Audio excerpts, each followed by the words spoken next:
Canvas.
What's up? What's up? How y'all doing? Hello. Thank you so much, guys, for tuning in to another great epic episode of Just My Opinion Reviews, Movie News Roundup edition. I really do appreciate you guys coming through an extra 2.5 hours earlier than I usually host my broadcast. So thank you. There's a reason why I moved it up 2.5 hours earlier this Sunday.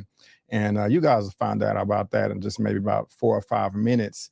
But I'm very, very excited about it. I am very excited about it. So like always, before I get started, guys, let me know how I'm looking. Let me know how I'm sounding. Let me know if I am crisp. Please let me know if I am clear. I would really appreciate it. But hopefully you guys are having a fantastic fun day, a fantastic Sunday today, March the 24th, 2024. We just celebrated my younger brother's birthday this past week. So shout out to him. He's getting on up there in the upper 30s this past Thursday. So if you're watching, little bro, love you. Happy birthday to you. And guys, we are no longer in winter anymore. We are in the spring, and I am super duper happy about that right there, because I cannot stand the winter. I gotta have the heat. I'm in Texas, so I gotta have that triple digit heat, and so we're not there yet. We'll get there maybe, around July or August. But man, I'm glad that we're done with the winter and we are now in springtime. And so yeah, let the sunshines come out. But guys, again, I hope you're having a great Sunday fun day today. Hopefully you got everything done that you needed to get done to prepare for the week. Hopefully your clothes are washed. Hopefully your food is cooked. You got your grocery shopping done and your house is clean. Hopefully you have your clothes all ironed out for the entire week. Even the Monday outfit laid across the bed or hung up like it's the first day of school in the 4th grade.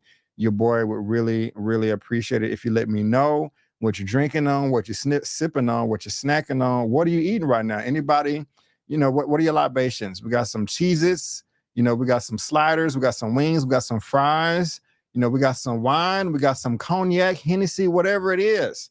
Let me know down in that comment section below what you are consuming right now to enjoy all of this movie news roundup goodness. But I see that we have 39 people watching right now. Hopefully we have 39 thumbs up. Everybody's watching right now on YouTube, Twitch, X, formerly known as Twitter, and also Instagram. Shout out to my Instagram family. We got What's Good Kimberly in the building, King Leo the Ruler, J Mall Hunter, Lil Quiet Dude, Just Queen Sassy over on Instagram. That's what's up right there. And as far as YouTube is concerned, we got God's Child in the building. Hello, hello. Rabia is in the building. Hey, hey, hey. How you doing? How you doing? Sim Shard is in the building. Hello, Brandon and chat. How are you? We are fine. Thank you so much for being here. More Love is in the building. What's going on? Hi, Brandon and everybody. Hey, hey, hey. We got Rebecca in the building. How you doing, ma'am? Thank you for being here. Chill Spot, aka Thor's Asgardian Queen. Happy Sunday, everyone. Watching with love while Thor gets the popcorn ready. Yes. Get that popcorn ready. All right. And we also, of course, the one and only Miss Mama Avery is in the building. Thank you so much, Mom. Couldn't do it without you. Love you so much. And let's see, we got family and friends in the building. And yeah, that is it right there, guys. So yeah, thank you guys for tuning in. I do appreciate it. Want to let you know that, well, actually, before we do that, Ron Burgundy, I don't know if anybody's going to show up today. I know at least one person, but in case anybody else, Mr. Ron Burgundy, I do need your help, sir. I do need your help. If I'm gonna do this, I'll need my news team at my side.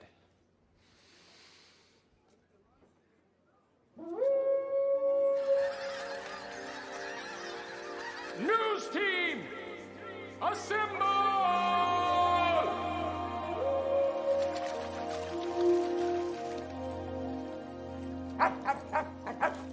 News team, assemble! Thank you so much, Ron. I really do appreciate it. Thank you, thank you, thank you. And so, yeah, I have a guest backstage already, about to bring them on. And I'm super duper excited about it because it's been a minute. It's been a minute, but I love this person very, very much. They're very important to the channel, to the show. But before that, I want to say, last Thursday, no, not last Thursday, that's a lot of Thursday before last, or no, actually last Saturday before last, it was super duper number 40 right here. Super duper number 40. I'm gonna tell you now, I am going to do these every Thursday now. Every Thursday is going to be the super duper show, superhero comic book news. And so if you like superheroes, if you like comic book news, come through every Thursday. The show time is going to be 7:30 p.m. CST. The movie news roundup, everything that we're going to be watching today, doing today, that is going to be every Sunday at 6:30 p.m. CST. And I'm liking the thumbnails and all that. And so this is every Sunday, 6:30 p.m. CST. Super Duper is going to be every Thursday, 7:30 p.m. CST. And of course, I'm going to be talking about X-Men. I'm going to be talking about Invincible and all that good stuff. But before we get started, I want to let you guys know, next Thursday and the Sunday after that, I will not have any guests. And there is a reason why. What is the reason? You're just going to have to come through and find out. And guys, trust me, you want to come through. You don't want to miss next Thursday. What's the date? March the 28th and March the 31st.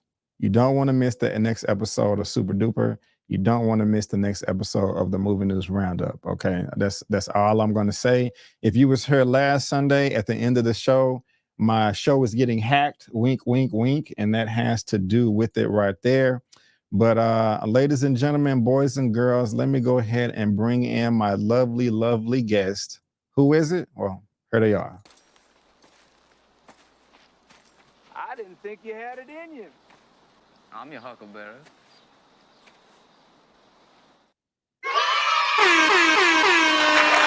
Yes. I'm your huckleberry. I'm your huckleberry. Let's go.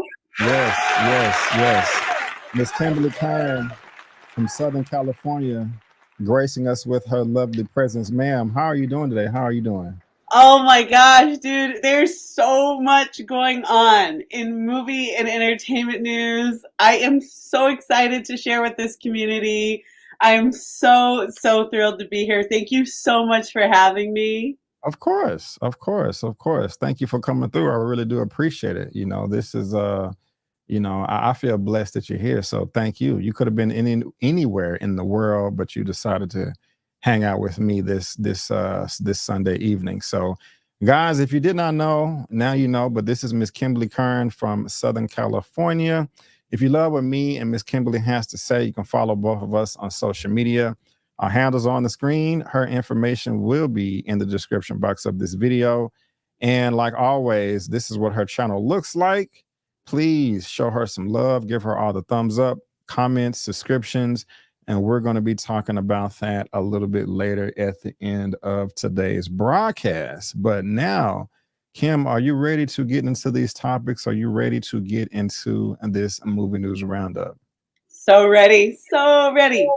That's what's up right there. And shout out Wayne, our future time traveler. It's Monday morning where he is, you know what I'm saying? He's coming from the future. And so, yeah, you got some fans. Yes. Kim, Hi, buddy. Kim is wonderful. Miss Kim, back in the day, did you ever watch the film series and or movie, The Neverending Story? It had that giant floating dog going around. I didn't know much about it myself. I remember certain jokes about the program on Family Guy, which I'm a big fan of, even though I don't really watch the show anymore. But were you familiar with Neverending Story from back, I don't know, the 80s or the 90s? Or are you familiar with that at all? Let me just say this. Okay, I'm ready for this. Turn around, look at what you see. Yes, that song goes around in my mind all the time. Neverending Story. First of all, that song is just, I hear it at random times. Like, if anyone is a huge fan, you know the music, you know that song. They up and tried to make like they just invented it on Stranger Things. I don't think so. The Day Oneers, we love that song. Neverending Story, I'm not exaggerating. I will honestly say I'm pretty sure I've seen that film all the way through at least 50 times. Really? At the very least. Wow. At least. Okay. That is my childhood. That precious dog Falcor with his interesting skin disease that looks so pretty, flying through the air. I'm sorry, the horse. Oh God, the horse in the quicksand. Oh, the tears. My childhood is shaped around the Neverending Story. Okay, well, I guess I don't know anything about it. I mean, I haven't seen it before. I haven't seen it. It got away from me. It did pique my interest, but I just never watched it because I remember seeing it being advertised as a child. And Wayne, remember too, I saw the movie in theaters and have it on DVD. That's what's up right there. Right, Wayne. That's right, Wayne. So dark for a child's movie, but that brings us I to agree with that as well. Coming from Variety, it says the Neverending Story getting new film series adaptation from Slow Horse, Banner, Seesaw. They have the exclusive. So I'm imagining that this is pretty good for you. Falcor flies again. Is that the dog? Is that the creature? Is that Falcor? Okay. It's the dog with the weird bumps on his back, but you know what? It's magical. Okay. It's magical. Okay. Falcor. Okay. Then The Neverending Story, the beloved fantasy novel from the late German author Michael Ende, that was famously adapted into the cult 1984 film, is being revived for the big screen once more with a new joint venture partnership between Michael Ende Productions and Prestige Tastemakers Seesaw Films, bringing the world of Fantastica back to cinemas over multiple live action films. The news brings to an end the race for one of the hottest fantasy properties yet to be tapped for modern audiences. Variety hears that Ende's estate has been fielding interest from across the globe over the last few years, including from studios and streamers. So that's pretty interesting right there. It was first published in 1979. And what is this? A synopsis? The story is both timely and timeless and really has an opportunity to be told in a fresh way, said Canning, speaking to Variety from the offices of the Neverending Story literally agent AVA in Munich, Germany. And part of the specialness of the books is that you can go back to it at different ages in your life and find different levels of meaning. So how wonderful that we have this opportunity to do a fresh perspective that will have new layers and meanings. We just believe that every generation deserves their own journey into Fantastica. Kimberly, with everything I just went over, I mean, is this good news for you? Is it bad news? Do you like who is going to be taking it over? You know, how are you feeling about this with, you know, them coming out with multiple films for new generation? Look, man, I got to tell you, I mean, first of all, this has been many, many years in the making. The Neverending Story is just for millennials. It's like Fraggle Rock. It's one of those things that you think about when you think of staying home sick with your mom. It was Fraggle Rock. You watch Neverending Story, Busy Life of Richard Scarry. Like I think of chicken soup and peanut butter crackers when I think of Neverending Story and just growing up with my sisters. I agree with you, man. For one of our viewers that said it was very mature for kids. It actually was. It was one of those few stories as a child where you watch films and you're kind of confronted with death for the first time. When we talk about the horse and what happened in the quicksand. But this film means so much to me, I guess. But what I really like is that Seesaw Productions is taking over and taking the helm to bring this to life once more. It was a book. It was a book in the 70s. And then in the 80s, they finally transformed it to film. I think right now, here's my thing about original content and kind of remaking things. I really only believe in remaking or rebooting something if the story is still totally relevant and if creatively there's something that you can do to move it forward. And this is what I really want to say is that Seesaw, they have a reputation for adapting books into film. They did it with The Power of the Dog. They've done it so much. And one film, or actually one style that I think that they take on very well is not just getting inside of a novel and bringing it to life, but they take their time in their films. Some people might say that Seesaw Productions, a lot of their films might be rather slow. Their most recent one, The Power of the Dog, with Benedict Cumberbatch, that was pretty slow. But it's one of those films where when you get to the end, it wraps things up in a way that makes you go, oh, that's what that thing meant in the beginning that I thought was insignificant. They tie in things very well. And Neverending Story is a great story to do that with.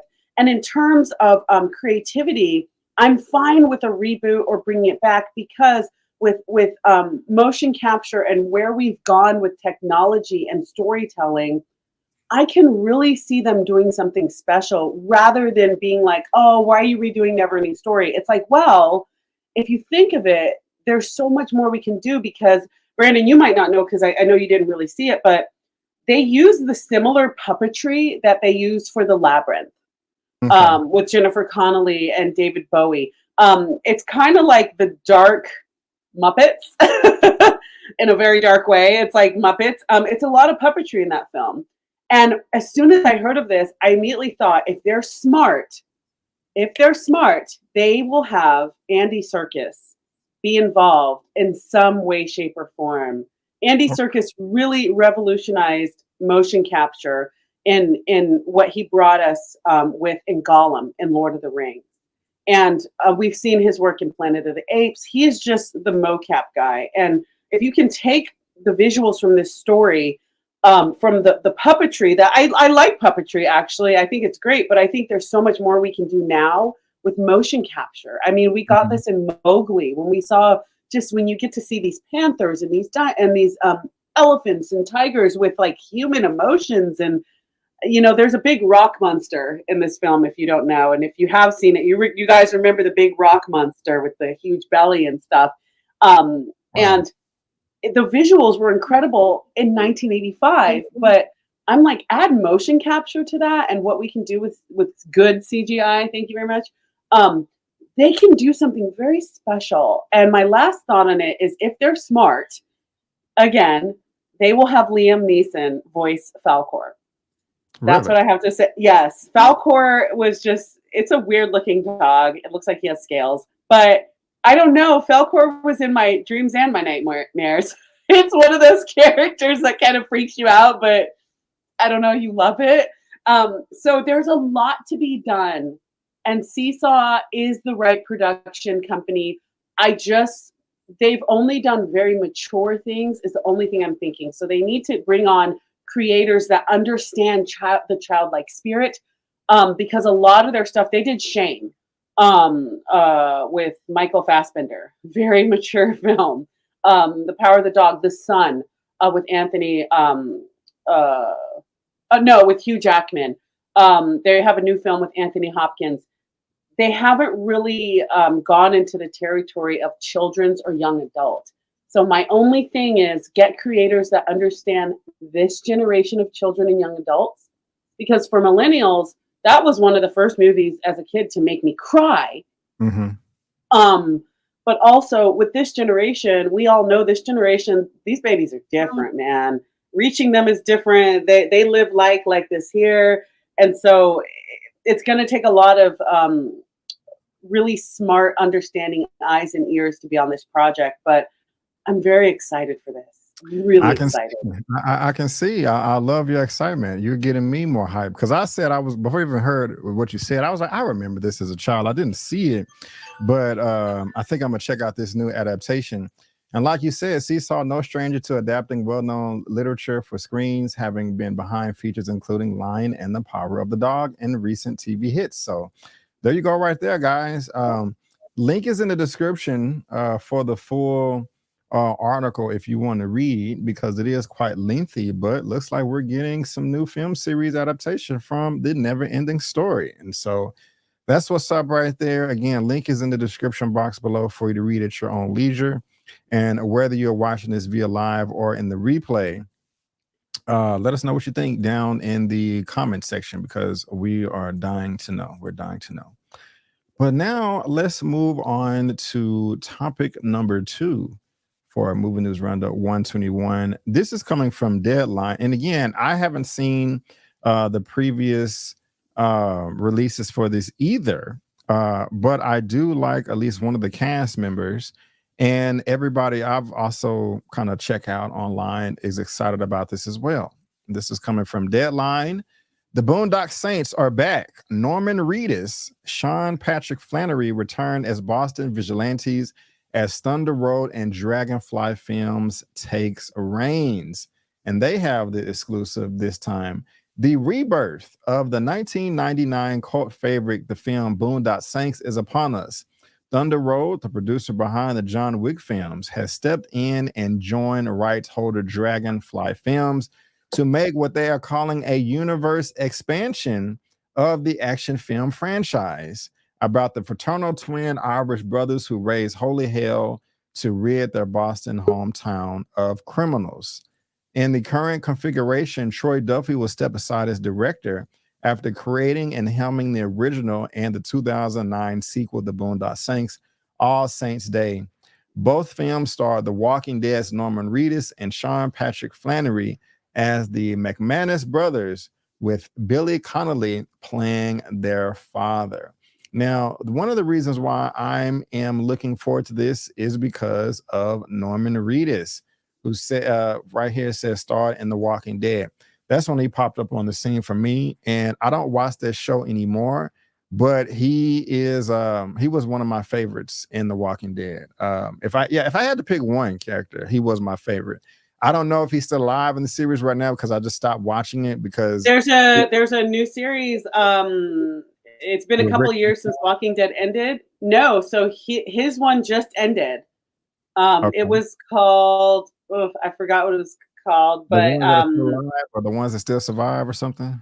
not the ones that live, but he made his way to France by accident, Oh. and so his series was really good and just ended. But yeah, so he got his reboot. But yeah, I know what you mean. We love him. We love him. Yeah, he had the motorcycle and the crossbow, and also because it says that Thunderbolt, the producer behind the John Wick films. So I like Norman Reedus, and I like the John Wick films, and so that already is enough for me to jump on board with this. But how are you about this? Did you check out the 1999 cult classic film? And are you excited about this? Both of them. Yeah, how are you feeling about this? This Yeah. Here's the funny thing about Boondock Saints. It's got a cult following, right? And it was kind of Norman Reedus's kind of introduction before he became Daryl Dixon, which we all, I think, if you didn't fall in love with Daryl Dixon, I question you as a human. But it's one of those cult following films that is very divided. Some people absolutely love the film, and some people are like, I don't understand why it has a cult following. This is a terrible movie. Honestly, I like Boondock Saints. I found it interesting the way the brothers felt called by God to just take everybody out. I thought that was kind of funny. I can't say that I love the film. One thing I absolutely adore about the film is Willem Dafoe. And his character is just, Paul Smecker is just so freaking out there. He's like this homosexual detective that likes to sing opera over the dead bodies. And he's just so eccentric. That character I loved. I really loved Willem Dafoe. That was kind of my introduction to Willem Dafoe, actually. But I didn't love Boondock Saints. But there's the director, excuse my French, was an absolute dick. There are just famous stories of what a jerk this guy is in real life. I think there was a documentary about just what a jerk he was. I'm very happy. The previous director or the new guy? Yeah, no, the previous director, Troy Duffy. Gotcha. Very, very bad reputation in Hollywood. Nowadays, it wouldn't fly. His behavior wouldn't fly whatsoever. However, somebody I'd really like to see as the director. Who did it say who they're picking? Did I miss that? Who they already picked? Because I kind of have a dream pick. No, they said Reedus and Flannery are reprising the roles, but the search is on the search is on for a new director. Yeah, they're trying to find who can take the reins right now. Hear me out. That's good. That's good. Let's have it. Let's have it. No, that's fine. Hear me out. I really think Steven Soderbergh should do this, and that he should keep it in the vein of a low budget. Like, don't make this big budget. There are certain films that are cult favorites because they were so low budget, and the things that you can do with an independent film in terms of the things you can, the chances you can take with your script. I love Steven Soderbergh for this. He did all the Oceans 11, Oceans 12, Oceans 13. He did Lucky Logan. He's got this really, really great way of taking somewhat big budget films and making them feel like indie films. He did Aaron Brockovich. Even the this is going to sound weird, but even the feeling of the Oceans movies, the way they were shot, because he's also a cinematographer, the way they were shot made me feel like this is a really cool celebrity-packed indie film.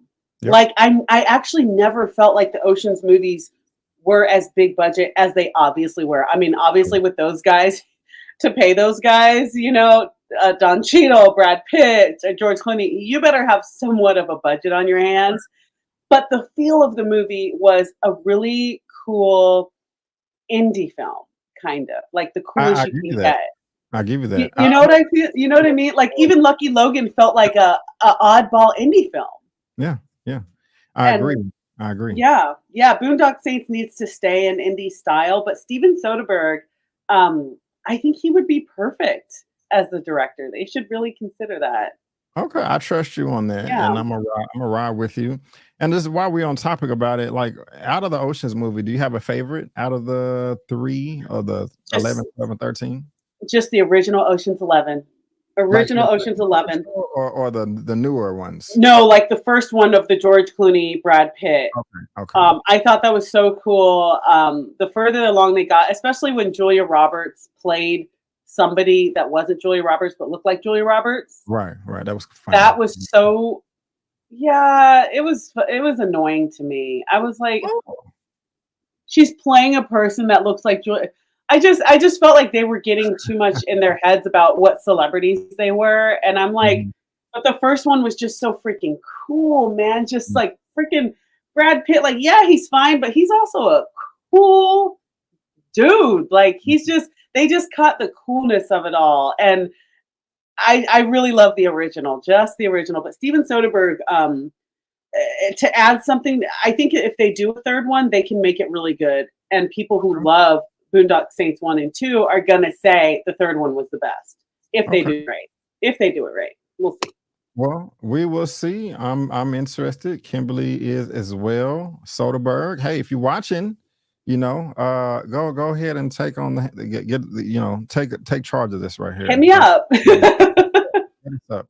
We would love to have you and support you, sir. But there you go, guys. Topic number 2. Link is in the description, and whether you're watching via live or on the replay, there is a link down below for you to read at your own leisure, and let us know as well what you think in the comment section. All right, now we are staying with the guns blazing with the next topic right here. One of the most successful franchises of all time, in my opinion, or at least as far as popularity is concerned. This is coming from The Sun for topic number 3. They have the exclusive license to kick-ass British hunk formerly off a role of James Bond and will sign contract this week to take over from Daniel Craig. We first revealed in 2020 that the Marvel actor has emerged and a surprise frontrunner. Brit actor Aaron Taylor Johnson is taking his martinis shaken, not stirred, after being formally offered the job as the new James Bond. Insiders said that kick-ass movie star is expected to accept the role as 007, taking over Daniel Craig, who has played MI6's most famous spy for 15 years. Now, Kimberly, I don't know how you feel about this, but this picture right here is a little goofy to me. I'm gonna commentary in there. I mean, I know it's not official. I know somebody just kind of having fun, but yeah, man, he popped up in the scene for me with Kick-Ass right here that came out in 2010. Rated R. I think this may have been one of the first rated R comic book movies that I personally saw in theaters, and I effing loved it. This movie minimum is a 9.5, 10 out of 10. And that's when I just like, okay, this Aaron Taylor Johnson guy, he is freaking fantastic. Of course, then he was Quicksilver in Age of Ultron. But Eon Productions, which makes the spy thriller films, is on course to start shooting this year. A source said that Bond is Aaron's job should he wish to accept it. The formal offer is on the table, and they are waiting to hear back. As far as Eon is concerned, Aaron is going to sign this contract in the coming days, and they can't start preparing for the big announcement. The next Bond movie has been delayed because of last year's Hollywood strikes. While I just got done praising Aaron Taylor Johnson, Miss Kimberly, and I think he's fantastic. And I pretty much want to see anything that he's involved in. As of right now, I am not able to wrap my head around this fully. I have nothing but positive things to say about him. But as James Bond, I just don't know. I just don't know if he's the right person for the role. I'm not saying that I'm gonna be upset and kick fixtures and flip tables if once he signs, but it's just I'm having a hard time accepting this right now. How are you feeling? Do you think he's a good fit? And if not, who would you want to fulfill the role of the next James Bond after Daniel Craig? Bro, here's the thing. Just because you think someone's not a good casting doesn't mean you don't like them. Right. It just means that I don't like them for that. For example, if you cast Brad Pitt as Tony Stark, it would be a terrible casting. I agree. Do I love Brad Pitt? Heck yeah. Is he a legend? Absolutely. Is he worthy of more than one Oscar in his whole career? You better freaking believe it. Would he be a great Tony Stark? Nope. Right. I don't see it. I love Aaron Taylor Johnson. He blew me away in Bullet Train. I'm sorry. I don't see it. But here's the thing. When they announced Daniel Craig, the backlash was insane. Really? Oh, do you remember? No, I don't. One of the main things is that people were like, because up until that point, the biggest thing he had done, I mean, he was in Tomb Raider, but Layer Cake was the film that put him on the map. Sorry, my light right now there's like a ghost in my light and it's flashing. I'm like, I rebuke you, stop flashing. Daniel Craig did Layer Cake, and that was kind of his audition, if you will, or that's what the industry saw of him and said, oh, okay. Because it was like, at the time, Henry Cavill his name was in the hat, and Daniel Craig, and for the life of me, I'm like, you picked Daniel Craig over Henry Cavill, but you know what? I don't think after Daniel Craig's run as 007, I don't think any of us will look back and go, that was a terrible casting. I'm like, because I remember I was so young when they did it, and I'm like, this guy, first of all, who is he? I've never seen him. Right. Secondly, he's blonde. You know, we get so into the aesthetic of our. I mean, he's not the only blonde Bond that there ever has been.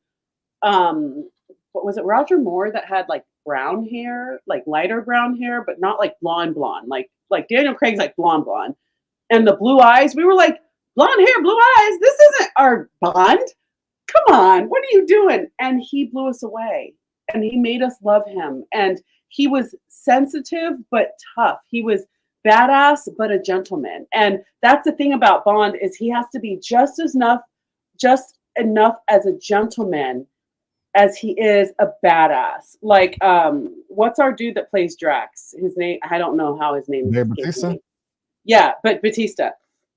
Is he a badass? Yes. Can he rock a suit? Sure. But he also looks like he's gonna bust out of that suit and start punching people. Right, I need my Bond to be just smooth. Yeah, I get that. Levels to it, you know, the suave. For real. He needs to be suave and whoop your ass. So the problem with Aaron Taylor Johnson is he did such a great job in Bullet Train as a villain. I don't see that vulnerability from him, but also his look. I feel the same way I did about Daniel Craig, where I'm like, I'm not sold at all. I kind of feel like this is a bad casting. However, because Daniel Craig kind of set the precedent for, just give me a chance to show you what I got. Okay. Yeah. I will extend that grace to Aaron Taylor Johnson, because right now I don't see it, bro. Same. Yeah, you're right. I googled this real quick. This is talking about Daniel Craig. Fans call him too short and too blonde to play the iconic spy. So you hit the nail on the head there. And like I said, there's levels to it. You have to look like you got to be able to, like, you can beat ass. You got to look like you can beat ass. Yeah. You got to be sexy and smooth. Aaron Taylor Johnson. Hold on, let me pull the picture up. And not this picture. You know, they could have used a better picture, but he does. Okay, I need to find a better picture. But he does look like he can beat ass. And I can definitely understand why not just some women, but a lot of women would consider him sexy. You know, that makes sense. I can definitely see that. But you know, he's not that smooth to me. I mean, not to say he has his own version of smooth. He doesn't have 007 smooth, 007, you know, suave to him, swagger. I don't know if he does. Yeah, I mean, maybe he can pull it off. I mean, he's an actor. That's what they do. It's just right now, I'm not 100% on it. So can I ask you a question? Of course. What do you think about the directors for the new Bond? Like, what do you? Is there anyone that you would like to see as directing the new Bond? Matthew Vaughn. Yeah. Matthew Vaughn. I can see that. The reason why is because he did kick ass with Yeah. and yeah, you know, just as long as he takes away some of his humor and personality, Yeah. I still think he has a good style to directing films. Off the top of my head, even your boy you just brought up, Steven Soderbergh, Yeah. you know, Yeah. that would work. You know, I wouldn't mind seeing this. He won't do it, but Steven Spielberg doing a Bond movie. He would kill it, man. But yeah, right, I don't. It's like off brand for him, but right. also like he could bring something just so different. I like this too. Shout out to Larry, Guy Ritchie. I do like Guy Ritchie as a choice to direct I films. like that. I like that. Yeah. Mhm. What about you? Who would you want to see? You Possibly? know, there's a director that I was so excited to see her work on HBO this year because she blew me away a couple years ago with a film called Tigers Are Not Afraid. And I'm really into watching foreign films because I think American film is great, but I think that we get too much into just our own comfort zone, and I think it's really great for us. And we saw this with RRR. Like, it's really great when we're introduced to other cultures and their take to film. Yes. And there's director Issa Lopez. She did a film called Tigers Are Not Afraid. I would encourage you guys to find that film and watch it. It's about Mexican kids who are in Mexico, a specific town in Mexico, and so many of the parents have either been caught up in the cartel or killed by the cartel, that it's kind of true that there are not gangs, but groups of children who are orphans that just live on the streets in these like little makeshift families. And it's a tough movie to watch. It's very visceral. It shows a kid getting shot, I'll tell you right now. And I don't like seeing kids get shot. But there's something about Issa Lopez that she brings this hardcore truth right to your doorstep and kind of dumps it there and is like, let's talk about it. She directed True Detective this past season with Jodie Foster. I thought people are split, but I thought she killed it. And she showed that she can really take mystery and intrigue, which is what Bond is all about. And she has a very specific visceral style. So I think she can take the action and the mystery of a Bond film, and I think she can do something really special with a Bond film. So. Right on. Before we move on, I just want to another recommendation, since you're talking about foreign films and hard watches with kids doing crazy stuff. City of God. Have you seen it? Heard of it? I've heard of it. I will tell you, I started watching it in 2020. And because 2020 was such a show, I couldn't finish it because it was just too heavy for me. Yeah. But I started watching it and I was like, let me pick this up when the world is not so dark. So 2020 was the wrong year to watch City of God. So I got to pick it up now that things are not so terrible. But I did start watching it, and I right away, your heart is just in your freaking hands with that movie. This is true. This is true. Oh my God. Put it on the list, guys, but be prepared. It's a hard watch. One of my roommates introduced it to me in 2004. But guys, Aaron Taylor Johnson may be the next Bond.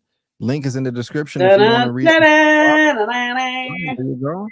And whether you're watching via live or the replay, let us know in that comment section. We would love to hear what you have to say. But let's move on to something a little bit more happy. Okay, how you feeling about that? Let's move on to something a little bit more happy. I like happy things.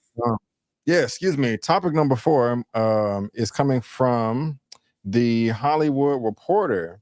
And it says, Happy Gilmore 2 script is in the works from Adam Sandler, says the original film star. Christopher McDonald, who played Shooter McGavin, offered hope for fans of Dennis Dugan's 1996 golf comedy. Happy Gilmore star McDonald hopes that Adam Sandler-led sports comedy is driving toward a follow-up. McDonald, who played villain Shooter McGavin and directed Dennis Dugan's 1996 Universal movie, said during an appearance Friday on Audacity radio show 92.3 The Fan that Sandler recently showed him a draft of the script for a Happy Gilmore sequel. I saw Adam about 2 weeks ago, and he says, McDonald, you're going to love this. McDonald recalled, he shows me the first draft of Happy Gilmore 2. The actor continued, he did show me that, and I thought, wow, that would be awesome. So it's in the works. Fans demand it, damn it. And I think I would like that too. Now, I am a big fan of Adam Sandler. I think the man is incredible. I think the man is highly talented. If we look at Rotten Tomatoes, pretty much, well, it's only 55 reviews from the critics. They liked it, 65. Audience, over 250K reviews gave it 85%. I really did enjoy this film. It's not my favorite Adam Sandler movie. That would probably have to go to maybe, not Click, The Wedding Singer. And I gotta look up. Yeah, that's mine too. Man, The Wedding Singer and Billy Madison is some of my favorite Adam Sandler movies. Want to But touch the honey? Yes, Waterboy is up there. I even like the Waterboy better than Happy Gilmore. Big Daddy was cute. I never did finish Little Nicky. Cute. How are you feeling about Happy Gilmore 2? And what does it rank among your Adam Sandler films? And what are your favorite films from him as well? If you don't mind letting us know. Yeah.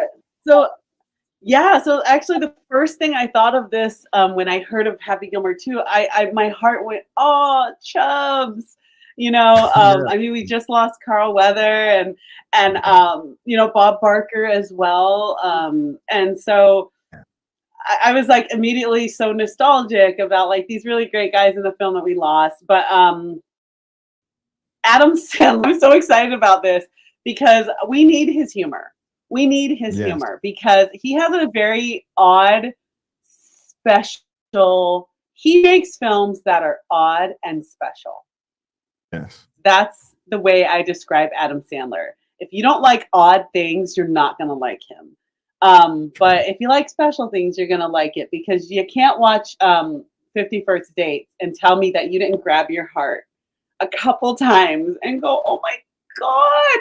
Or just Rob Schneider, like when he pops up out of nowhere, I don't know, like Adam Sandler, I might not like Little Nicky. I think I turned that movie off. I hated it. That's the only film of him that I'm like, ugh. But otherwise, Adam Sandler, he's just goofy and odd and hilarious. And we need an Adam Sandler movie every few. Oh my God. Are you too good for your home? You get the best movie quotes from an Adam Sandler film. This is true. It's the devil, Waterboy. You get Adam Sandler is so special. I would love to see a cameo from Drew Barrymore. I know that they need to do another film together. They just every decade they need to do a film together. Adam Sandler is that guy. He can bring together such a hilarious cast. He's so funny in his own special way. But I'm right there with you, Wedding Singer. Look, when Steve Buscemi is drunk and he's like, I'm a person too, Pop. And he's like drunk at his brother's wedding, and his dad's like, oh, sit down. Yeah. And when I tell you I cry laughing every time I see that scene with Steve Buscemi. Yeah. And when Arquette is playing Give It Time, I just lose it. I lose it. I have days. Do you? Yeah. Or Adam is. Put a bullet in my head. And I forgot his name, but he comes peeking around the corner. He's like, he's losing his mind. But John Lovitz. Benefits. John Lovitz. I used to be able to he's like, he's losing his mind. He's like, good. Yes. I'm sorry, but Adam Sandler has a way of bringing together. And now you have so many like celebrities in pop culture that you can have cameo. Like he's also the king of cameos. Like he always brings in some great cameos to films. And there's so many people that you can have. You can throw Harry Styles in there and do something funny. You know, you can throw Terry Crews. Like, he loves working with Terry Crews. I got to see Terry Crews in there. I'm excited for this because I never not shed tears laughing. Shooter McGavin. I never not cry laughing with Adam. So let's do it. I'm here for Happy Gilmore too. Same. Also, you know, I mean, it's Adam Sandler, not Happy Gilmore, but it's, you know, I'm not happy about this, but it's easy to make the film because Carl Weathers, I think his character passed away in the first one. So yeah, you know, I mean, they could have brought and that it made back it all the more sad. Like, yeah. So I know some people was like, "Oh, we're not going to have Carl Weathers come back," but I was like, "Well, you wouldn't have anyway." Yeah. So it just brings back the memory of him. Just thinking about the movie just makes me think of him, and Rest in peace, my God. Rest in peace. Oh also, God, I mean, I even like Adam Sandler more as a dramatic actor as well. You know, Uncut Gems. Yeah, Uncut Gems. That was a surprise. My family, my brother, my mom, and my dad, they hated the movie. I loved it. The ending was not the best, but the movie itself was fantastic. Awkward film to watch with your family. Yeah.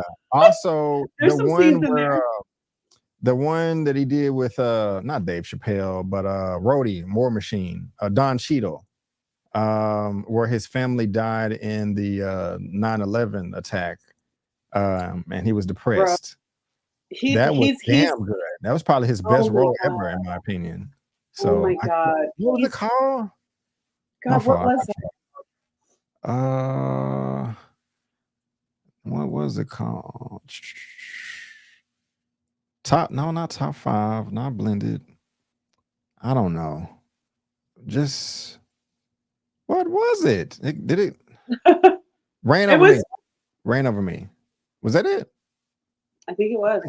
Yes. Yeah, this was one of Adam Sandler's best roles to me, in my opinion. He's a lot like Robin Williams, in that Robin Williams as a comedian just had this special thing about him, the way he reached people. But also Robin Williams, the film that made me fall in love with films was Awakenings with Robert De Niro and Robin Williams, and it's a rather serious role. And Adam Sandler proved to us that he's that guy as well, where he's the best comedians. A lot of comedy comes from really deep depression or witnessing sadness, and that's actually why a lot of comedians are super funny. I know it's not everyone. Like Will Ferrell's like, that's not my story. Like, I'm just a happy guy. But honestly, when a comedian can just, no other actor can touch your heart like a comedian. To me, there's something about comedy that gets to your heart. But when they go drama, it does the same thing. It has the same effect. So I'm a huge Adam Sandler fan. And by the way, the film with his daughters on Netflix, where about the bat mitzvahs, you guys, he had his 2 daughters in the film. It came in this past summer, and his daughters are so cute, and they've got that magic too. I was like, I feel like I'm 13. They captured the heart of being 13 and stuff that happens with your friends and your period and all this stuff. And I just, his whole family, they've got it, man. I'm so excited to see anything from him. Yes, ma'am. So there you go, guys. Happy Gilmore 2 is going down. Hollywood Reporter, thanks for the article. Link is in the description for the whole thing. And whether you're watching via live or on the replay, let us know your thoughts. We are very, very curious to know. Man, I brought it up too early, but that's okay. It's in the description box below. But Thundercats, ma'am. Thundercats. Were you a fan of the Thundercats back in the day with Lino and all of that good stuff? It always piqued my interest, but I never got around to watching the whole series. But I'm down for this right here. The Thundercats movie gets an encouraging update. This is from Gizmodo. Godzilla x Kong, the new Empire director Adam Wingard, also discussed his Face Off sequel. This man is doing a ton. Speaking to IO9 about Godzilla x Kong, Wingard revealed the latest on both high-profile projects in terms of Thundercats, at least, is very encouraging. Simon Barrett and I are still actively working on the script. Wingard said, we finished our last draft basically right when I was going into production on the movie, and we just had to put everything on hold. But right now we're actively working on it again. So whether that means that the next thing I do or not, I'm sure, but it's definitely one of the top priorities I have right now in terms of working on a script. And I haven't seen Godzilla X Kong yet. And I'm looking forward to this Face Off remake here because that was a fun movie back in the 90s. But Adam Wingard, Kimberly, a Thundercats movie. That was in the 80s. I know we were both here. Were you a fan of the show, the cartoon back in the day? How are you feeling about this right here? Are you not where were you at? Let me know. Elaborate. Look, bro. Look. It's like this, Linda. Okay. It's a cool IP. I watched it a few times. I wasn't like a hardcore fan. I didn't have any of the toys. I caught it a few times. To me, it was like Gargoyles. Like I caught it a few times and I liked it, but I wasn't like hardcore. Gargoyles was good. I just wasn't like hardcore about it, but at Gargoyles, I'm not gonna hate. Gargoyles was good. Here's the thing. The problem with this is just the simple aesthetic of cats. Like, I don't know. Think of Thundercats. Like, okay, Cats, the Broadway show is such a legendary show, right? Uh-huh. When they brought it to the screen, adults were like, what am I looking at? That's disturbing. Right. I just aesthetically don't think you can do this at all. I just don't think you can do it. I mean, is it going to be animation, or are we trying to make a live action? I think live action. That's going to be a lot of money. No. We can't do this live action. You're going to have the Cats effect. You're going to have people that. Let me tell you something. This is how the trailer's going to go. The sun is going to rise out of the darkness, and then one of the cats is going to appear on scene, and everyone's going to scream and go, "What the hell is that?" It's not going to translate well, and it's going to look weird and crazy. I know. Yeah, to say I don't know what she was doing, because in the Cats movie that was live action, everybody panned it. I skipped the screening. A lot of people was talking about they cut out the CGI buttholes, and then you kind of bent over there for a second. I was like, what is she gonna do? But no, we don't do that. No, I'm sanctified. Right. No. But I will tell you, Cats didn't translate well as a film. And the thing is, Cats, I mean, obviously, I get Thundercats isn't cats, but I'm just saying the aesthetic of people looking like cats isn't going to go well for anybody at all. If you want to do, like, I'll take an animation any day. And also, let's not undercut the value of animation. True. We've seen some like Cubo. That was amazing. Like, I if you want to take it to the I know they don't have time, and it's not the kind of IP that you would devote the dedication to, but like Into the Spider-Verse. Like, if you want to do something with the animation that is really cool and different, and the CG or the I just saw Kung Fu Panda last week, and I really appreciated what I saw from the animation. Animation's great. We don't have to make everything live action. And I don't know if you remember this, Brandon. Tell me if you do. A few years ago, kind of when YouTube was really becoming a thing, and when people weren't catching on that fans like to make trailers, and everyone that's watching, I would love to see your comments below. Does anybody remember that live action fan-made trailer Thundercats that featured Brad Pitt? I don't remember that at all, but it sounds interesting. It was interesting, and a lot of people thought it was real because nobody was realizing that a lot of fans that are talented with special effects or CG that know how to do it. It actually was funny, but it featured Brad Pitt as the main dude, but he had like cat makeup, but it actually looked kind of real and kind of cool. Is this it?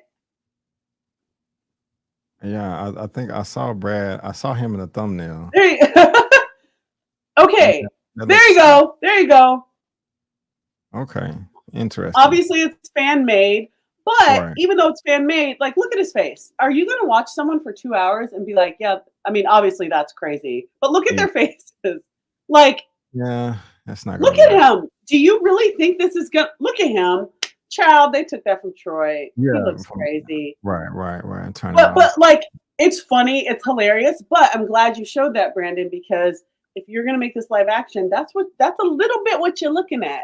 And Hold on, somebody that pushing looks back. crazy. Sure. What about Avatar? They made that work. They had They had I'm not, bro, Papa Shorty. I'm not saying that creatures don't look good live action. I'm saying the aesthetic of Thundercats is going to be disturbing. Okay. Real quick. 2D animation or 3D animation, since you're down with animation. What would you prefer? 2D or 3D is fine. With honestly, 2D. There's some really cool things I've seen just with combining it, making it look very 3D, but then adding some elements that look hand drawn or colored in with colored pencil. I like it when you have a lot of different medium, like Kubo and the 10 strings. That's just, the animation there was just so different and special to me. I just really loved it. But also, is it Arcade? What was that one that was just on Netflix? Arcade? Was it Arcade? I don't know. That's not familiar, but I'm not sure. There was some really God. If someone knows the name of it, it was on Netflix recently, and it did very, very well about 2 years ago. There's a lot you can do with animation. Don't do this live action. Big mistake. Gotcha. Well, it's a no-go for Miss Kimberly for the live action Thundercats from Adam Wingard. I'm gonna hold out hope, but Miss Kim made some good points, and we're gonna see. I can't imagine them green lighting this until they're just 100% sure that this is going to be at least. Well, they greenlit Cats, and they put Taylor Swift in there and Jennifer Hudson and Dame Judi Dench. Somebody greenlit it that should be fired. I'm pretty sure they were. I can guarantee it. But link is in the description, guys.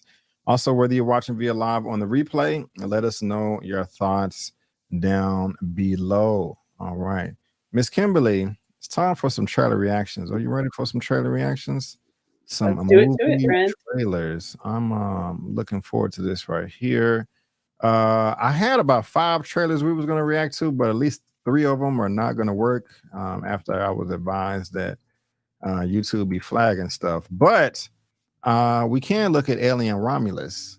And have you had a chance to see that one yet?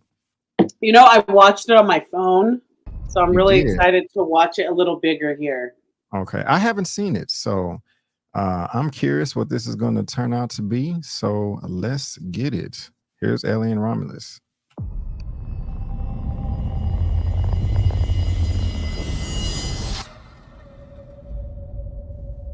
That looks great. These corridors just creepy and scary.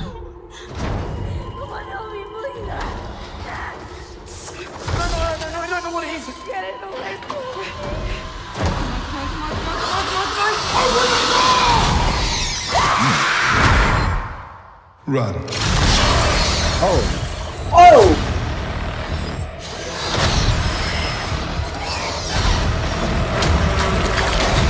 Oh!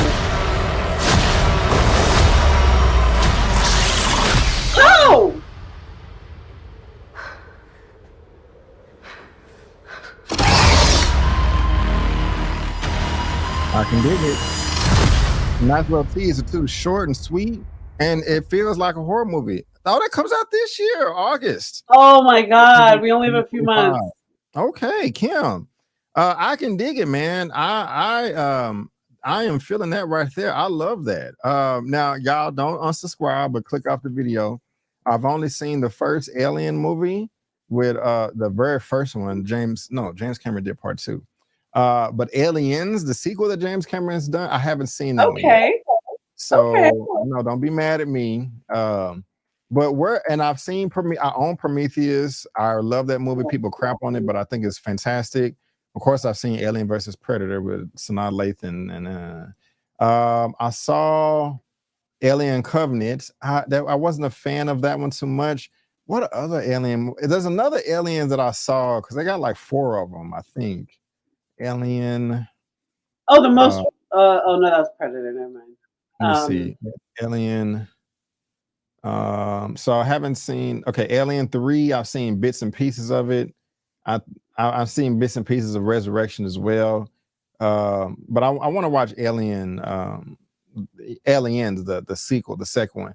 But I don't know, when is this taking place? Y'all can't even see that. I'm sorry. I thought I was sharing the screen properly, but I'm not. While scavenging the deep ends of a derelict space station, a group of young space colonizers come face to face with the most terrifying life form in the universe. Okay. Yeah, but really. do you know when this is taking place? Like, is it a reboot or is it a sequel? God, I haven't really I haven't had a chance to dive into it yet. I don't know if it's a prequel. I'm not sure where this is taking place. Okay, we're not going to click the spoilers. Hold on real quick. Does anybody in the comment section know? Let me look. Watch it. Okay, I'm gonna watch it. Fede Alvarez showed a rough cut of the film. It's effing great. My family knows. The dialogue. James Cameron, really? Okay. Said the film takes place between. Okay. All right, there we go. It's between the first and the second one. Oh, okay. All right. So there we go. I'm on board. I'm sold. Yeah. Oh, those creepy bro, the gummies just coming out. Nah. I sit whenever I see Aliens movie, I'm up in the chair with my legs up. I'm grabbing people. I'm like, I don't know you, but I gotta grab you right now, bro. It's and I'm a jump scaredy cat. Like, it's so easy to get me with a jump scare. This looks like a ton of fun. This is gonna be fun, and I love having theater experiences when everyone's like, I'm looking forward to that. And I don't know if anyone out there is here in California, but at Not Scary Farm, they do Not Scary Farm, they do Not Scary Farm. And there's all these cool mazes that are kind of loosely themed on films. And there was one that scene right there where it showed the empty pod with the blood. I swear I walked through that when I did Not Scary. Yeah, that right there, they had a scene in the maze or haunted house that looked just like that. So I'm kind of like thinking, after I see this movie, I will not be returning to Not Scary Farm after seeing those gummies come out. Okay, that's what's up. Well, I'm down for Alien Romulus, so that's what's up right there. What other one can we check out? So I had Monkey Man trailer 2 and Beetlejuice, but I was told that those are going to get flagged, and I don't feel like fighting the studio for it. Have you seen the latest trailer for Furiosa, Mad Max? Have you seen that one? I haven't seen trailer 2 yet. Do you want to see it? Yes. Okay, let's do that one. Here we go. This is Furiosa, a Mad Max saga. I think this is trailer number 2. Furiosa! We've come too far.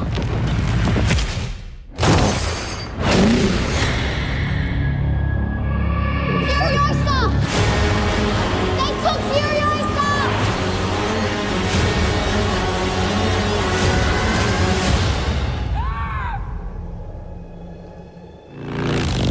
As a child, my world was forever changed. My mother was magnificent. And he took it all from me. Who do we have here? She's from a place of abundance. This is our destiny. My childhood. My mother. I want them back. I want them back!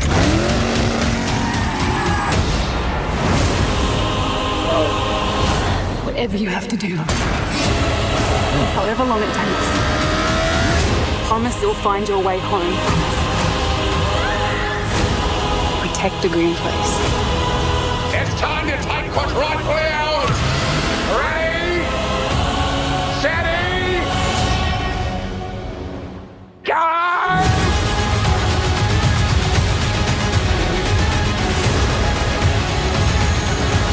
Where are you going? So full of hope. There is no hope. If you find him, he's mine.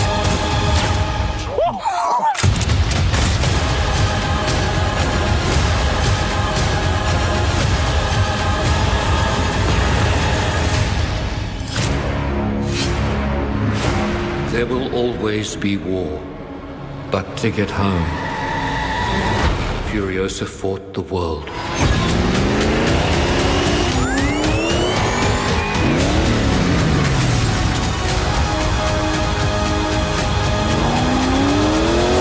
Remember me.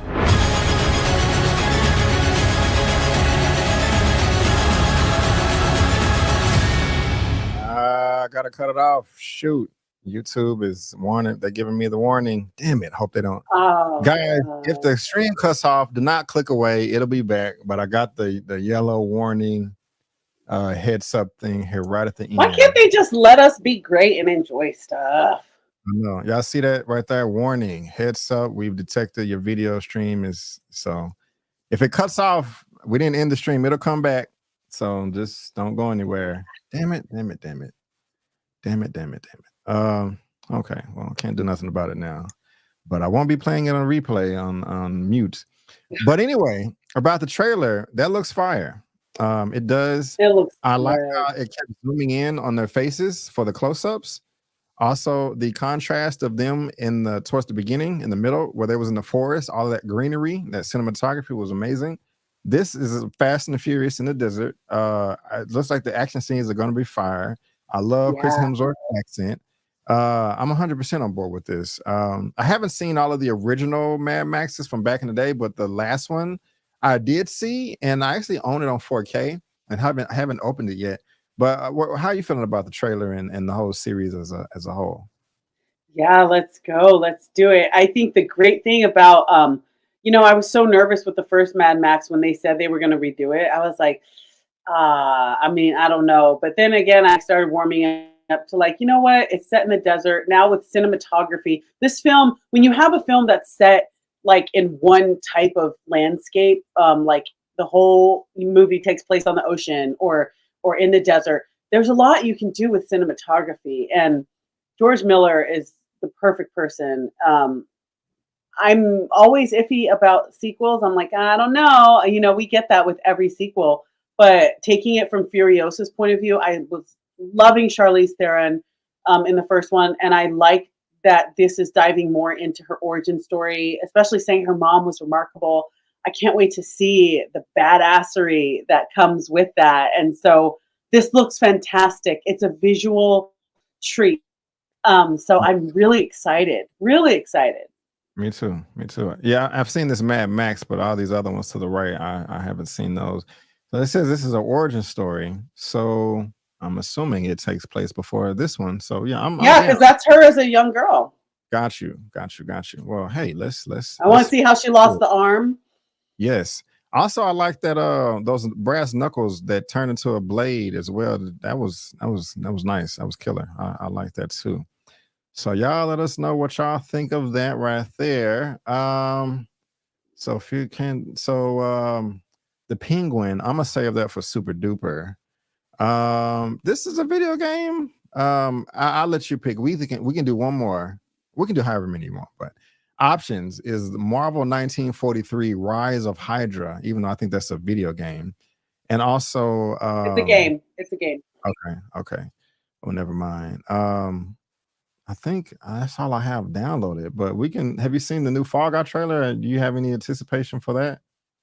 I'm excited. It just looks like fun. I mean, you have two people that were just at the Academy Awards with nominations for, Oppenheimer, very serious film, Barbie, not so much.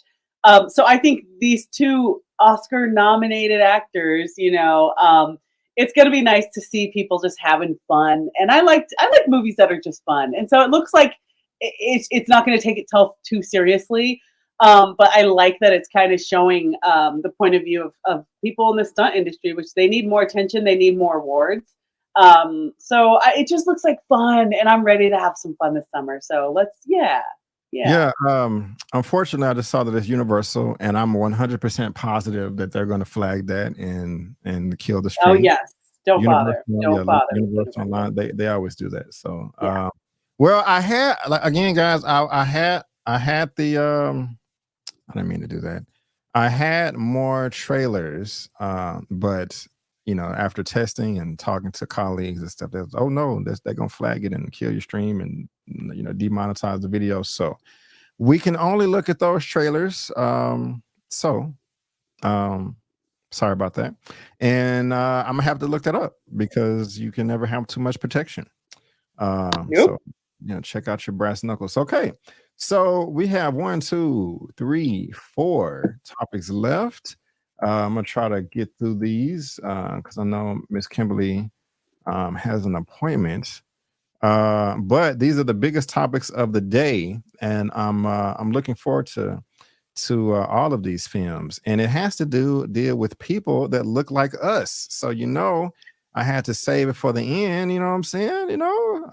But first one, we're talking about Ryan Coogler and Michael B. Jordan. This is coming from the Hollywood Reporter. Ryan Coogler's next movie set for March of 2025. Yes. What could it be? I don't know if you heard any rumblings about this, Miss Kimberly, but I have. Michael B. Jordan stars in Warner Brothers project described as an event film. The film is untitled. Actually, let me go up. Ryan Coogler has a date to return to movie theaters because his last film was Black Panther 2: Wakanda Forever. Warner Brothers has a March 7, 2025 release for the project, which will star in B. Jordan and arrive in IMAX. Dopeness. The film is untitled, but true to Coogler form, it is described as an event film. Coogler is producing via Proximity Media and Zingzi Coogler and Sev Ohanian, one of Coogler's frequent collaborators. Composer Ludwig Göransson, I know you're happy about that, Kim, because I am, will executive with Rebecca Cho and Will Greenfield. Göransson, who earlier won the Oscar for his work on Christopher Nolan's Oppenheimer, also won for Coogler's Black Panther. Warner Brothers landed the project in February after a bidding war and under a unique deal that will see Coogler regain some rights to the project after a number of years. Coogler is eyeing a production date this spring in New Orleans. Coogler rose to become, and we all know about his past. So, yeah, March the 20th. That's the end of the article right there. Pretty short. Emily, have you heard of this? Because when it first was announced last year, I think in the fall, that Coogler has a special project coming up, everybody was like, what the hell is this? Why is it so secretive? Why do y'all have to have the script locked up, briefcase, and all these secret meetings, yada, yada, smoke screen ninjas and stuff? And then came out that it may be like a vampire movie and just nobody knew. And so I think that's still the thought behind all of this. But are you excited for Ryan Coogler and Michael B. Jordan to join forces again? And what do you think the movie could possibly be about? Look, they've proved to be much like Scorsese and De Niro, much like Nolan and DiCaprio. When they come together, it's magic. And if it ain't broke, don't fix it. So yeah, keep making movies together and exploring different genres. I mean, you go from boxing to Fruitvale Station. I'm excited. I hope everything he's done with Michael B. Jordan, it's been very different. And so, vampire movie. Okay. Look, I like to see him in different venues. If it is a vampire movie, that's cool. I immediately thought of Eddie Murphy and Angela Bassett. And Vampire Britain. I don't know if that's the angle he's taking, but here's the thing. I think they're magic together, much like the famous Hollywood pairs I mentioned. And I really think that Ryan Coogler, something he does is no matter what type of movie it is, whether it's a superhero movie or a boxing movie or taking on a true story like Fruitvale Station, he always finds a path to the actual person involved in it.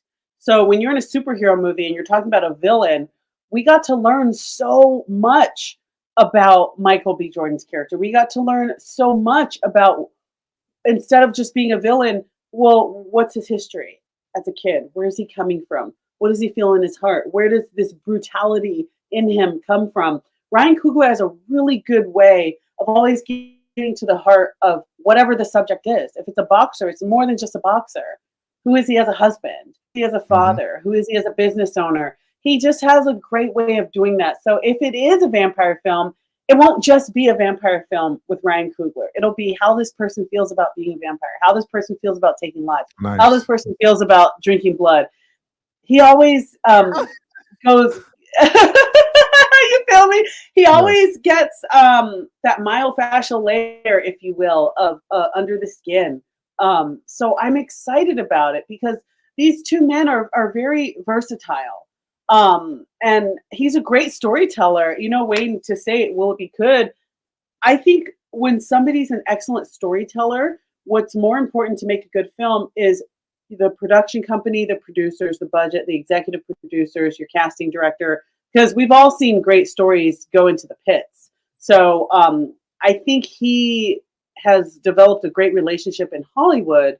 I think he's developed wonderful relationships in Hollywood where people want to work with him. And it brings out the best. You're bringing Ludwig Göransson. I feel like this has got a great team forming already. Yes. Fire team. Yeah, this is from CBR, though. It says the film is reportedly a vampire movie set in the past.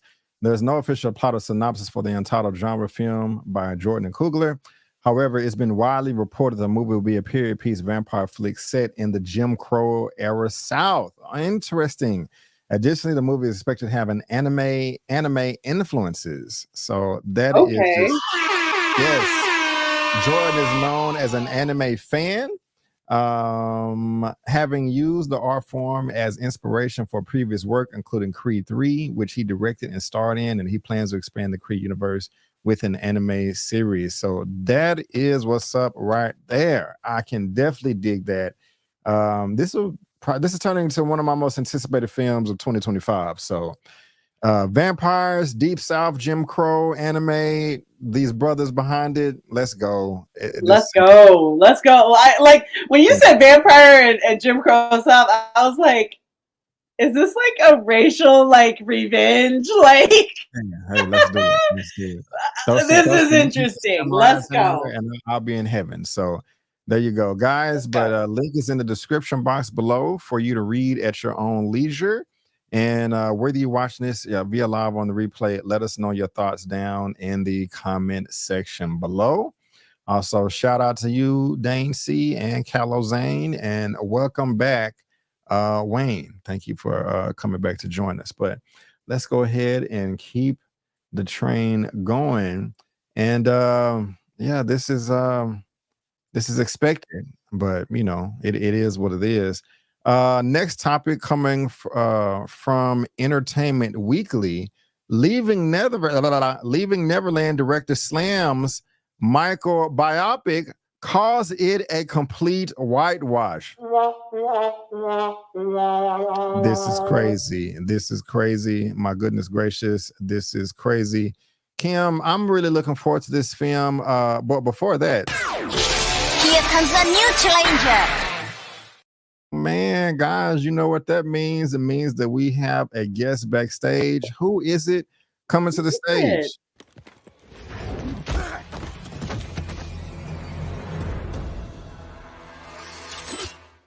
Mr. Black Panther himself, E-Man. E-Man. What's going on, my guy? How you doing, sir? Thank you. It's been a minute, man. No. It's been a minute, and I've been wanting to use that intro for you for like 3 years. Because I always use the other one, man. But thank you for gracing us with your presence, bro. How you doing today? How you doing? All good. I'm mad I missed the Coogler thing. I was trying to sign on right on time, but I missed it.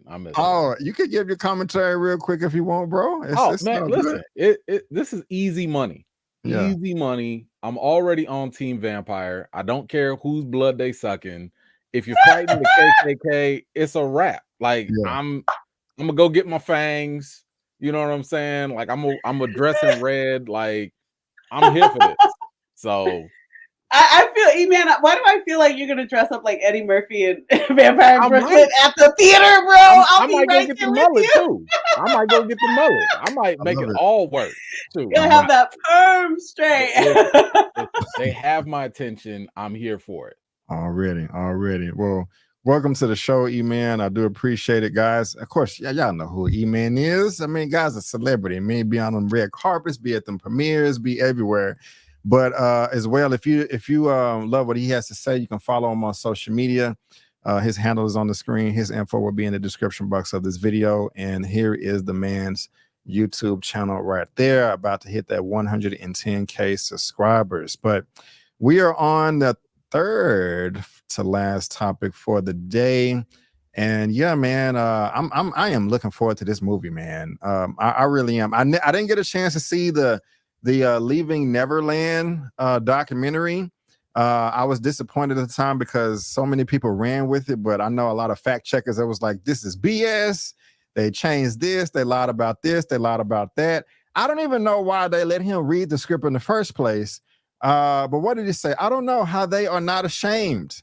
The filmmaker behind Leaving Neverland is blasting the upcoming biopic Michael as a complete whitewash of Michael Jackson's life, according to the Times of London. It's an out-and-out attempt to completely rewrite the allegations and dismiss them out of hand, and contains complete lies, director Dan Reed told the Times. You never even see him alone with any boys, when it's a matter of fact that he shared his bed with small children for years.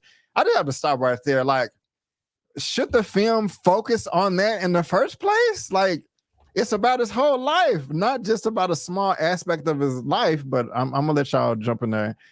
Reed confirms to EW that he has read the draft Michael script, adding that he will not have made those comments to the Times based on hearsay. Among Reed's concerns is that the draft script of Michael omits any mention of the accusations of child molestation levied against Jackson over the years. Jackson's estate has approval of the project. You have some of the really top minds and talent in Hollywood working on this, and I don't know how they are not ashamed.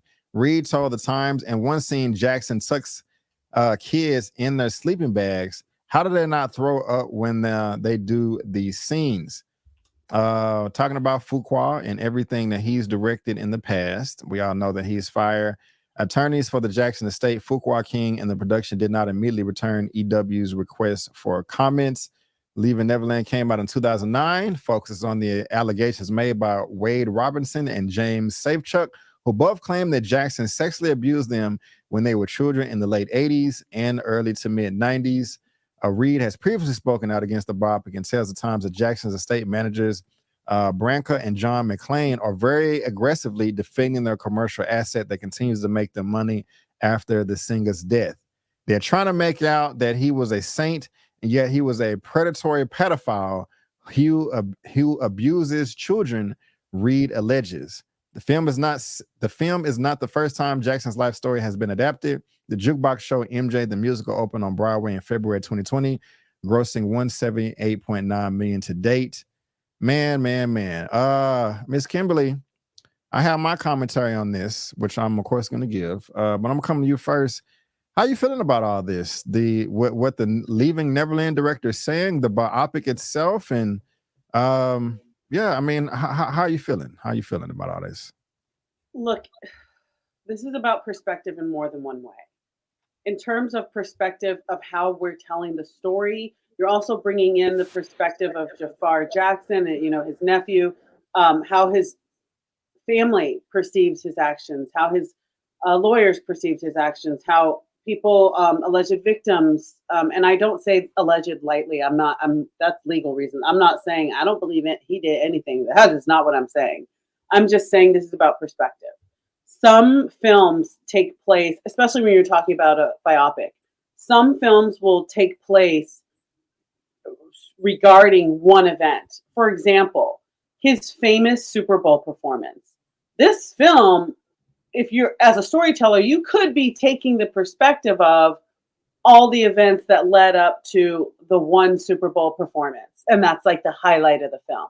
I'm not saying that is this one. I'm just saying from a storytelling point of view, just because it's a biopic doesn't mean they're going to talk about each and every part of the life. You're going to summarize the life from someone's specific perspective. And if they want to summarize it from the perspective of an artist, for example, there's some people that were great singers that were nightmares as people. And the film might just talk about how they did their warm-ups, who their voice coaches were, the creative process and how they sat down and looked out the window and then all of a sudden wrote a song that we still sing today. That would be an example of taking a film from the creative perspective. When everyone knows, well, that person was rude to their assistants. They often yelled at people. So it doesn't make something about that life not true. It's depending on what we're focusing on. If you're going to talk about Michael Jackson as a dancer, you're probably not even going to talk about father. Because factually, he's got 3 kids. Who their mothers are, I'm not going to go into that. But if he's their biological father, I'm also not going to go into that. But if you're talking about him as a dancer or a songwriter, you might not go into what time he put his kids to bed and how he read them stories and what form of discipline he took as a parent. You know what I'm saying? So just because they're not talking about that part of his story, allegations, doesn't mean they're not talking about the truth. And it doesn't mean they're whitewashing it. They might be saying, yeah, there's a lot of personal stuff, but we're just going to talk about a singer. So I don't necessarily think anyone's lying. It's just what we're talking about. If the film tries to go into great detail about how no child has ever been in this bedroom, now you're a liar. Now you're lying. But if you're just going to talk about him in the dance studio, you're not lying. You're just not talking about that part of the story. I got you. E-Man. That's how I feel. So, I mean, this is kind of the whole whitewashing allegation, I think, is kind of disingenuous, only because he's making it seem as though if you don't show little boy sleeping in Michael Jackson's bed, therefore you're not telling the truth. That I don't really agree with, because I would say that it'd be whitewashing if you did a Michael Jackson story and didn't even mention that there were allegations or that there were a case or anything. That would be a little bit more, in line with, whitewashing, because whitewashing is really just saying like, hey, y'all didn't even mention this, or you went really soft with this. That would be a little bit better, but nobody said that they have to show that, because that's only his perspective, right? Like, if the family, who are executive producers on here, if they're like, nah, this is not true, or maybe that's not the angle we want to take, they're entitled to their perspective. And in other words, like, if Dan Reed or whatever the dude's name is, if that's what he wants to show, go show that. You had your opportunity with your Leaving Neverland movie or whatever, and it got debunked, or a lot of people, refuted it or came against it. So if this movie didn't want to show that specific thing, they don't have to, that's the whole point of having your perspective. So I'm not really in line with it. I think that the movies can show what they want. Whenever they show whatever it is, we, the public, can react to it. We can criticize it. We can praise it. I don't recall the Jackson 5, that, the VH1 movie. I don't think that one was getting all this type of energy because they didn't show this specific thing. Like, we saw, a vision of their whole lives, and we kind of roll with that. So yeah, I'm not really giving this a whole lot of weight. Agreed.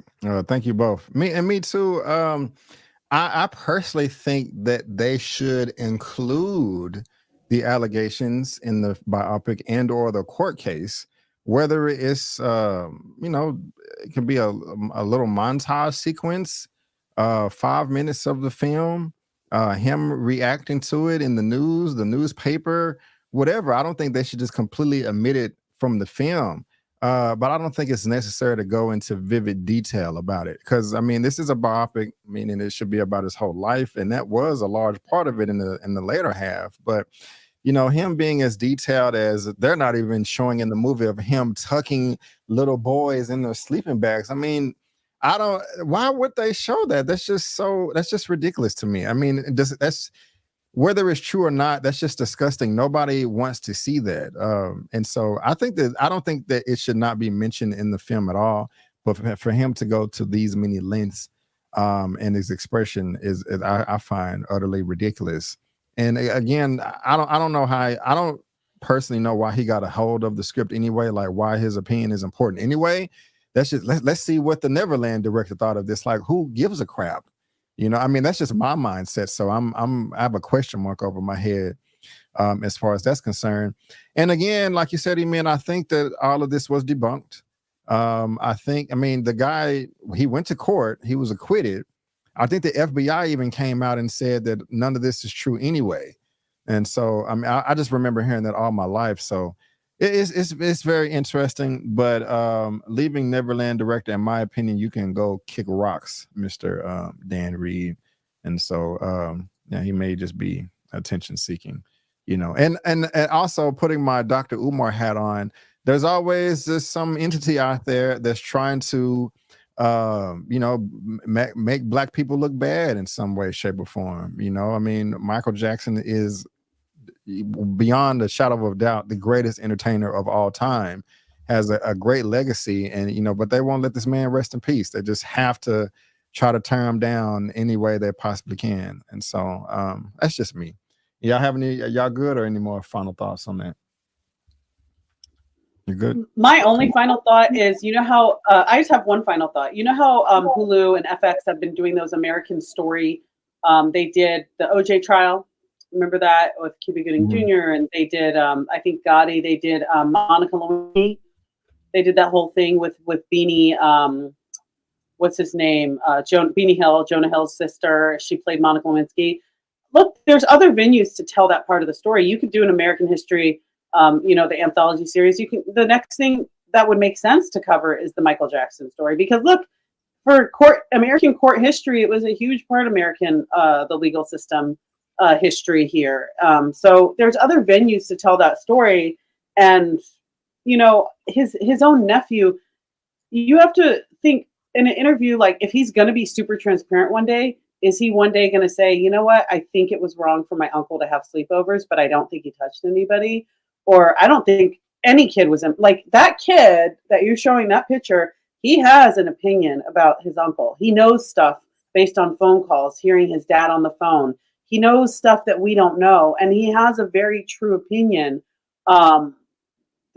Whether, depending on how he wants to share it, that's his story. So I wouldn't force him and be like, "Oh, you're gonna sing and dance like him? Well, tell us about the bedroom."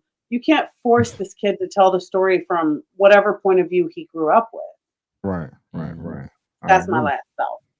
I agree. Well, appreciate that last thought, guys. And again, link is in the description box below for you to read at your own leisure. And whether you're watching on the replay live, just let us know your thoughts in the comment section. And you know, whether you support this or not, whether you think it's true or not, and will you be watching a biopic or not? Let us know all that good stuff, because we are dying to know. 2 topics left. Let's move on to this one. Is coming from Variety, and just another fire collaboration, in my opinion. You know, I don't see how you can go wrong here. This man was just nominated for Best Lead Actress for his role in what Lead actor? Which one? Jeffrey Wright. What did he just get nominated for? American Fiction. American Fiction. There you go. He is joining forces with Denzel Washington in Spike Lee's High and Low. This is what's up right here. This fine actor of a gentleman, fresh from his Oscar-nominated role in American Fiction. Jeffrey Wright has joined the cast of High and Low. The reimagining of Akira Kurosawa's classic thriller is being directed by Spike Lee and will star Denzel Washington. Lee wrote the script with Alan Fox for the English language adaptation of the story of a wealthy man dealing with a kidnapping. Production on Apple Original Film starts this month. Apple, in my opinion, really puts a lot of work into their production, so I'm glad that they're behind this. In addition to Washington, High and Low also stars Ilfnesh Hadara from Billions. A24 will release the film theatrically before its global launch on Apple TV. This is the High and Low by Akira Kurosawa that came out in 1963. I haven't seen it, but you have? Okay, I can't wait to hear what you have to say. But the fact that Spike Lee wanted to take this on and has Denzel and Jeffrey Wright adding onto this is, it gets me uber excited. E-Man, how are you feeling about this collaboration, man? Or are you familiar with the old original 1963 film? No, I have not seen it. And I probably won't, just so I can allow this to just kind of be fresh and I don't have to, make a comparison. But I was already sold with Spike and Denzel. I mean, that's always a winning combination for me.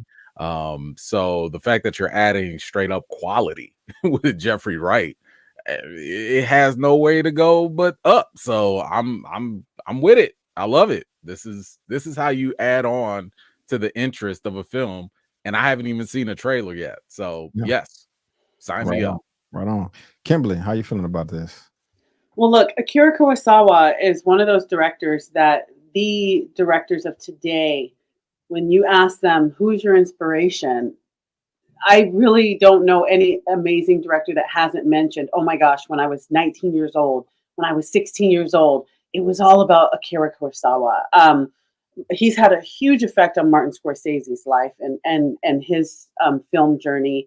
On HBO Max, you can catch the full Kurosawa collection. I highly suggest you guys do that. We get Seven Samurai, we get Magnificent Seven from Kurosawa. Once you look at his collection of films, you will be like, oh my gosh, that's where we got this film from. That's where that film that was redone twice. That's originally a Kurosawa film. I want to say most of his collection has been redone in some way, shape, or form by some of the greatest actors and greatest directors. So I would definitely say it's such a heavy mantle to take on High and Low. High and Low is one of Kurosawa's, in my opinion, one of his best films. It's a tough story. It's interesting. I don't want to spoil it for anyone, but I do have to say it's not just a rich. Yes, it's a rich man that involves a kidnapping. But I will just state the basic premise. Is that okay with you, E-Man? Yeah, go for it. Since you haven't seen it, go ahead. Okay, so it's the owner of a shoe company, and the chauffeur. They have kids that are both the same age, and he gets a ransom note. The owner of the shoe company is like, "Oh my God, that's my son," and then from around the corner, his son walks in the room, and it's like, "Oh, my son's okay." It's the chauffeur's son, and now he's battling. Are you going to pay that same amount of money for my kid because I don't have it? And the whole film explores that. And you kind of don't really know if he's going to do it because you think he's this benevolent dad. He understands he's a dad, but there's stuff going on with shareholders. There's stuff going on with him financially. There's so much going on behind the scenes.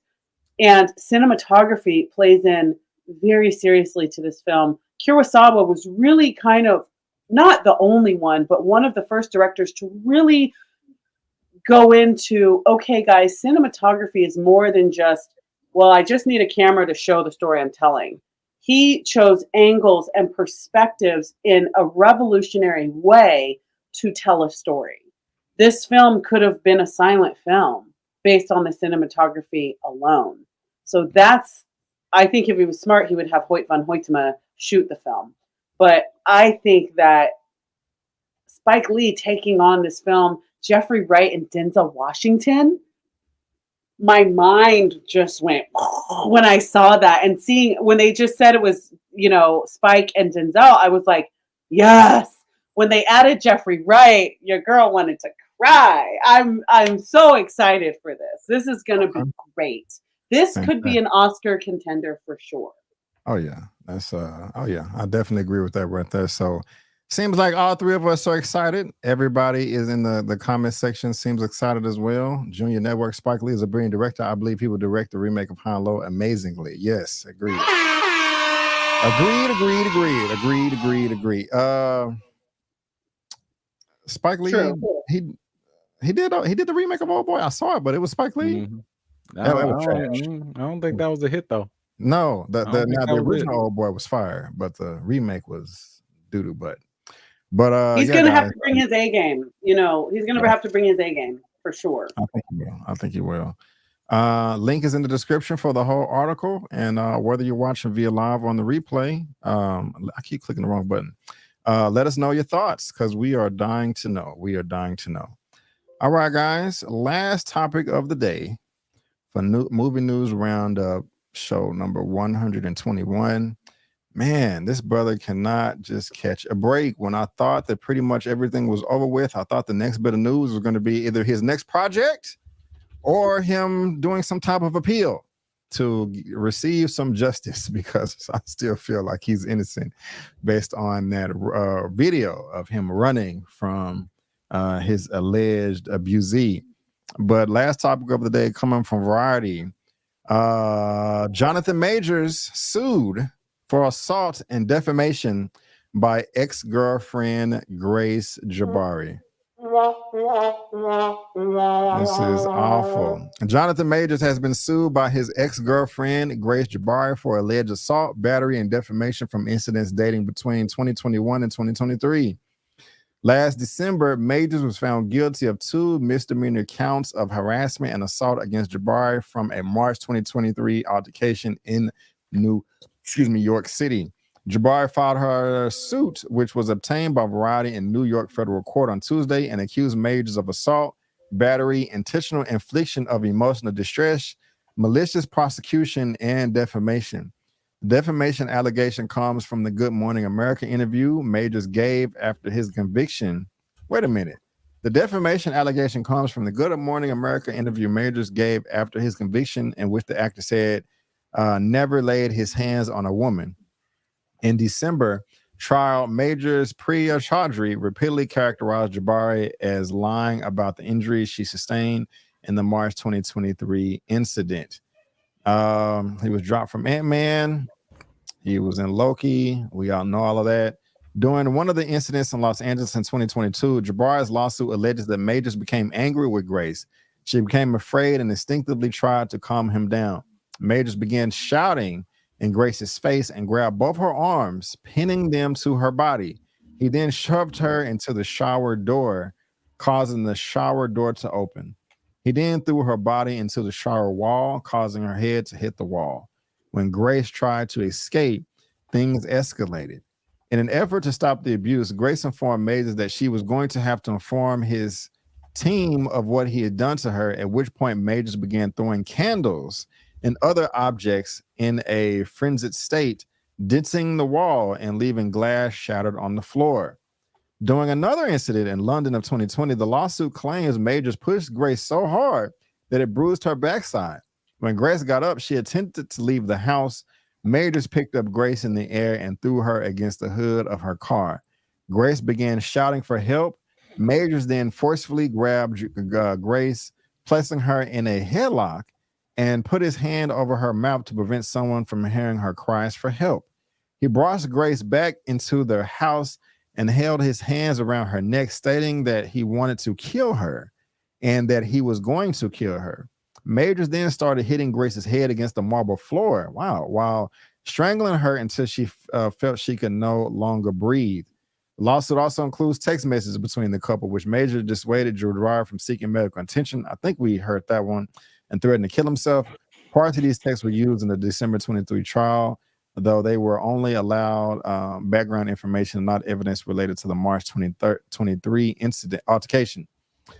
Majors is set to be sentenced next month for the December 23rd, 2023 conviction.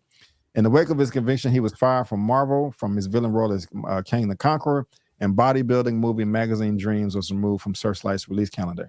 Though his acting career has taken a turn following his conviction, he recently attended the NAACP Awards last weekend with his girlfriend, Megan Good. And that is the article. Now, Guys, if you want to read it again, it's in the description. Honestly, all of that sounds horrible. It sounds absolutely awful, and it does seem very detailed. Now, I don't care who it is. If you are an abuser or anything of the sort, I am not going to support you at all. And if Jonathan Majors did do any of this, you know, justice deserves to be served, and you know he should be punished for it. And there was a lot of back and forth during the case where sometimes he would look guilty, sometimes he would look innocent. Back and forth, back and forth, back and forth. My point is, you know, we can't come to any conclusions.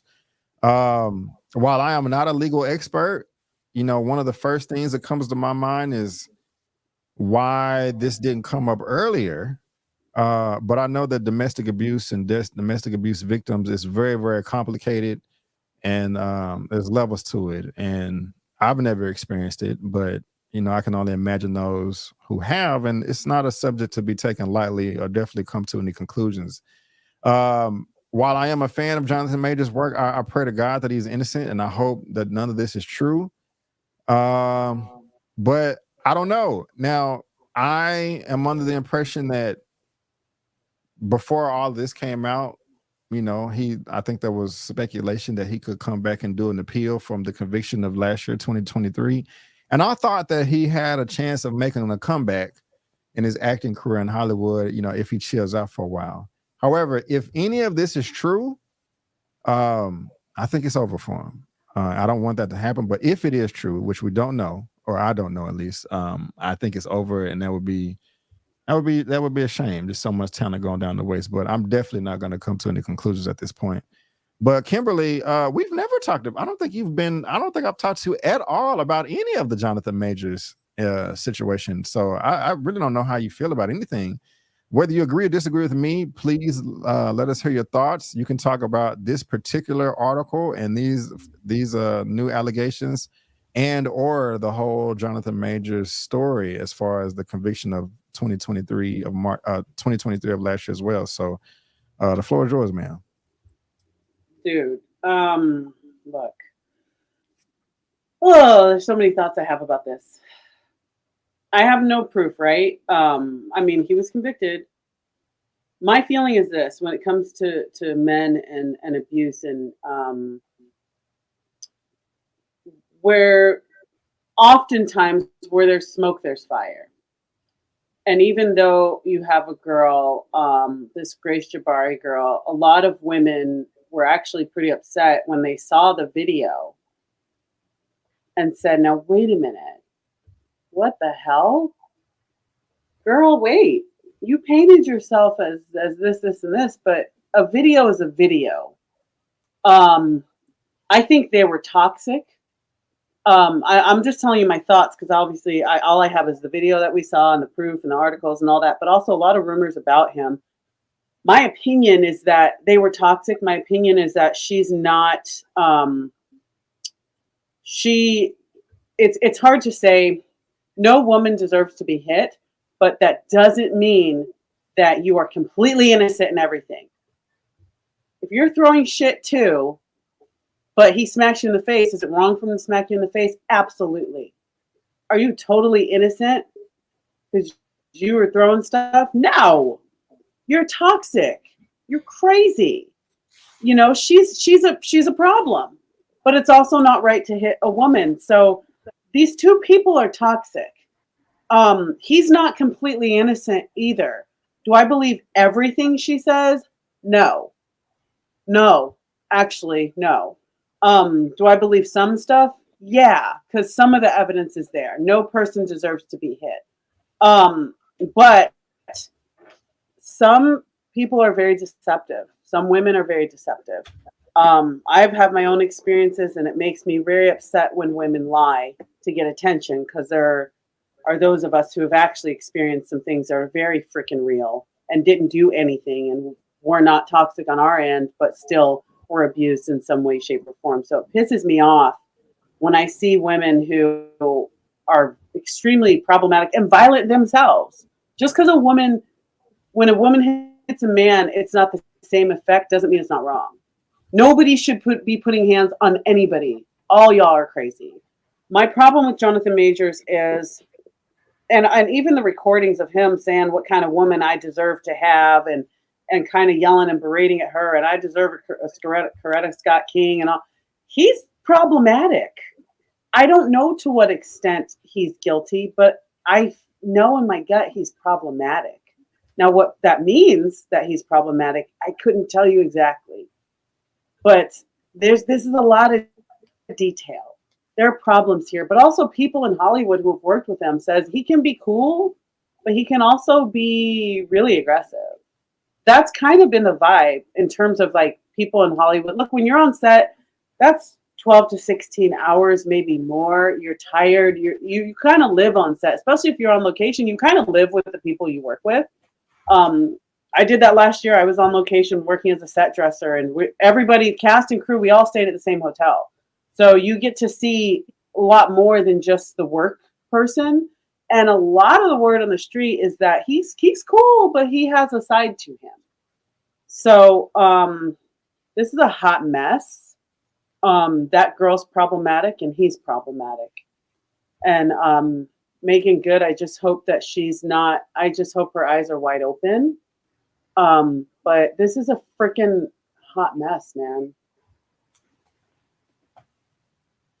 That's my thought. Sorry, I was muted. I agree. Thank you for that. I do appreciate it, and pretty much agree with most of what you said, if not all of it. E-Man, where are you at on this, sir? Where are you at? I'm tired. Yeah. Tired. Yeah. I mean, I covered that. First of all, brought up the Kane gang, right? Like, I was in them streets with the shirts and everything. So, nobody can ever question my fandom for Jonathan Majors' work, right? But as I've always cautioned people, I don't know these people. Like, I don't know nobody personally like that. So I will be a fan of your work, but that don't mean that that I'm gonna just automatically excuse every single thing because I don't know these people personally, right? And I've covered this whole situation extensively. Every time we got like a detail or whatever about Jonathan Majors. Now, the main reason was because I was more so concerned about his future in Marvel as an actor. And I did my best, and I will continue to be consistent with staying on the side of making judgments when I have more information. At this point, I don't have enough information about this particular accusation, and that bothers me because it's only this one. There have been other accusations that have been made. Actually, right before this court case was put forth or whatnot, there were another 2 other women that I believe are getting ready to make charges against Jonathan Majors. I don't have enough information to sit here and say it's a witch hunt because I don't know. I don't jump on anybody's, team. I don't really like that bias, where people are just like, well, I'm just going to protect this one person because, of all these other things that happen in society. Yes, Black men have been targeted. That does not mean this specific individual is automatically innocent or automatically guilty. I'm on the side of like, let's wait and see what happens. But in regards to this, I agree with Kimberly. Like, going through that whole court case, I started to realize both of them are messy. Both of them are toxic. I was worried about both of them because they were both doing things, in terms of leveraging suicide, as part of their relationship dynamic. That's a bad sign. Okay. That is something where both of y'all need help. And I also started to realize I can't trust what either one of y'all really say, because even when we heard some of the things that happened, that were reported, when we started getting to the details of the case, things did not always line up 1-to-1. They were not exactly the way that they were portrayed. So, for me, I'm just kind of like, I think Jonathan messed up the second he went and did that interview with Good Morning America. I was of the opinion that the second that court case verdict dropped, just disappear, let this thing go away. If you're going to do your appeal, do your appeal. I didn't personally agree with the verdict because I didn't think that they proved beyond a shadow of a doubt that he was the one that caused that conflict because they did all that mess inside the car. We don't know exactly how this happened. She was pretty aggressive. Again, both of these things were messy. But regardless of the verdict, whatever, regardless of that, I still think that he should have just disappeared. And that interview did him no favors. And clearly it didn't, because she's, using that as a reason for defamation. I don't know how, because I thought that the video and all the case was enough to kind of have people making opinions about her. But either way, I feel bad for him. I feel bad because this is someone, whether he's problematic or not, again, that's a personal thing. I feel bad that his talent is not something we will get to see anytime soon. I know that he was gearing up to do a certain project right now. That project might not happen. He can go work out all he wants, but if he keeps getting accusation after accusation, if he keeps getting more people gaining confidence enough to come out and speak out against him, it doesn't matter what he preps for. He's not going to have a career. He's not going to be in the public eye if he has dirty laundry that continues to come out. Again, it's still up to those people to prove it, with whatever evidence. But as a public figure, as a celebrity, as an actor, you can't be out there with your name in the papers and the news with this kind of level. Like this ain't good. These optics, guilty or not, are not good. So, it sucks, but I'm backing off. I'm not against them. I'm not for them. I'm just backing off and I'm letting stuff play out. And I hope justice prevails. I'm gonna leave it at that. I hope justice wherever. If he did some wrong things, bro, pay the price. If he didn't, I hope the accusers are held, accountable as well. But I don't have the energy. I don't have the energy to keep jumping on this, man. I definitely feel you there, man. I'm tired. I'm like, gee, yeah, you just took the words right out of my mouth. Kimberly, do you think his career is over completely, or you think there's any chance that he has any comeback chances? Look, when I saw The Last Black Man in San Francisco, I was blown away. I was like, what a performance. That was my first introduction to him. And I was just like, who is this guy? This is crazy. This level of acting I haven't seen in a long, long time. That film is phenomenal. It's sad to see. I would say in terms of his blockbuster days, you are problematic to the point where nobody wants to deal with you. Because now it's not even opinion. It's my money. It's investors' money. It's not even how I feel about you. People in Hollywood work with people they can't stand all the time. But you bring in the money because, we all know you into some stuff, but you keep it pretty quiet. Like you're just out there with this crap. And where there's smoke, there's fire. I don't think he's always been a total gentleman in terms of I'll put it this way. I don't think he could ever honestly say I've never put hands on a woman. I don't personally, that's just me. I don't believe he could honestly say that. Whether he says, look, it was one time, maybe you're being accused of 98 times, but maybe it was one time. But I don't think, based on what I've seen, he can ever say, I've never put my hands on a woman. I don't believe that. And that's unfortunate because he's an immense talent. I think there could be room for him. Look, I'm a huge fan of indie films, huge fan of indie films. I think some of the best films are the films that were under a couple $1 million, where they were scraping by. Look, Dallas Buyers Club was made with basically no money, with our buddy Matthew McConaughey. Some of the best films were made with a shoestring budget. I think his big budget days are over. I think if he is going to come back, mind you, we don't know what his sentencing is. I don't know if it's time served. I don't know if it's probation. I don't know if it's 3 years.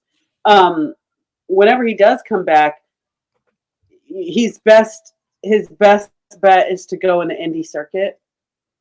In terms of Marvel, big budget. And until a video comes out that really shows, hey, you guys were wrong. Look, I wouldn't hurt a fly. I don't think anyone's going to put their money on the line. I got you. Yeah, it stinks. So he has the sentencing coming up. We'll see what the turnout of that is. If he, yeah, it's either I think a year in jail or something else. We'll That's see the what the max, sentencing I is. think. That's the max. Mm-hmm. Okay. So we'll see. Also, if he doesn't appeal, let's just say, for instance, he wins. I don't think he should make a comment or do any interviews or anything. Even just even if he wins, just be like, "I'm glad I won. I'm going to take this time to be a better person. Me and Megan are getting along great. Good night." I think that's the most he should say, and he should just chill out for at least 2 years, even if he wins. If he so that's just my 2 cents. And I don't think that's gonna help. Well, I what mean, you gonna do with the other 3 accusations? You got Grace coming back. That's the third one. That's the second one. Then you got 2 other women. One I think he used to be engaged to, and then another longtime girlfriend. And we're not just talking about like, oh, we're making allegations. Like they're prepping to press charges. Like the list is getting long.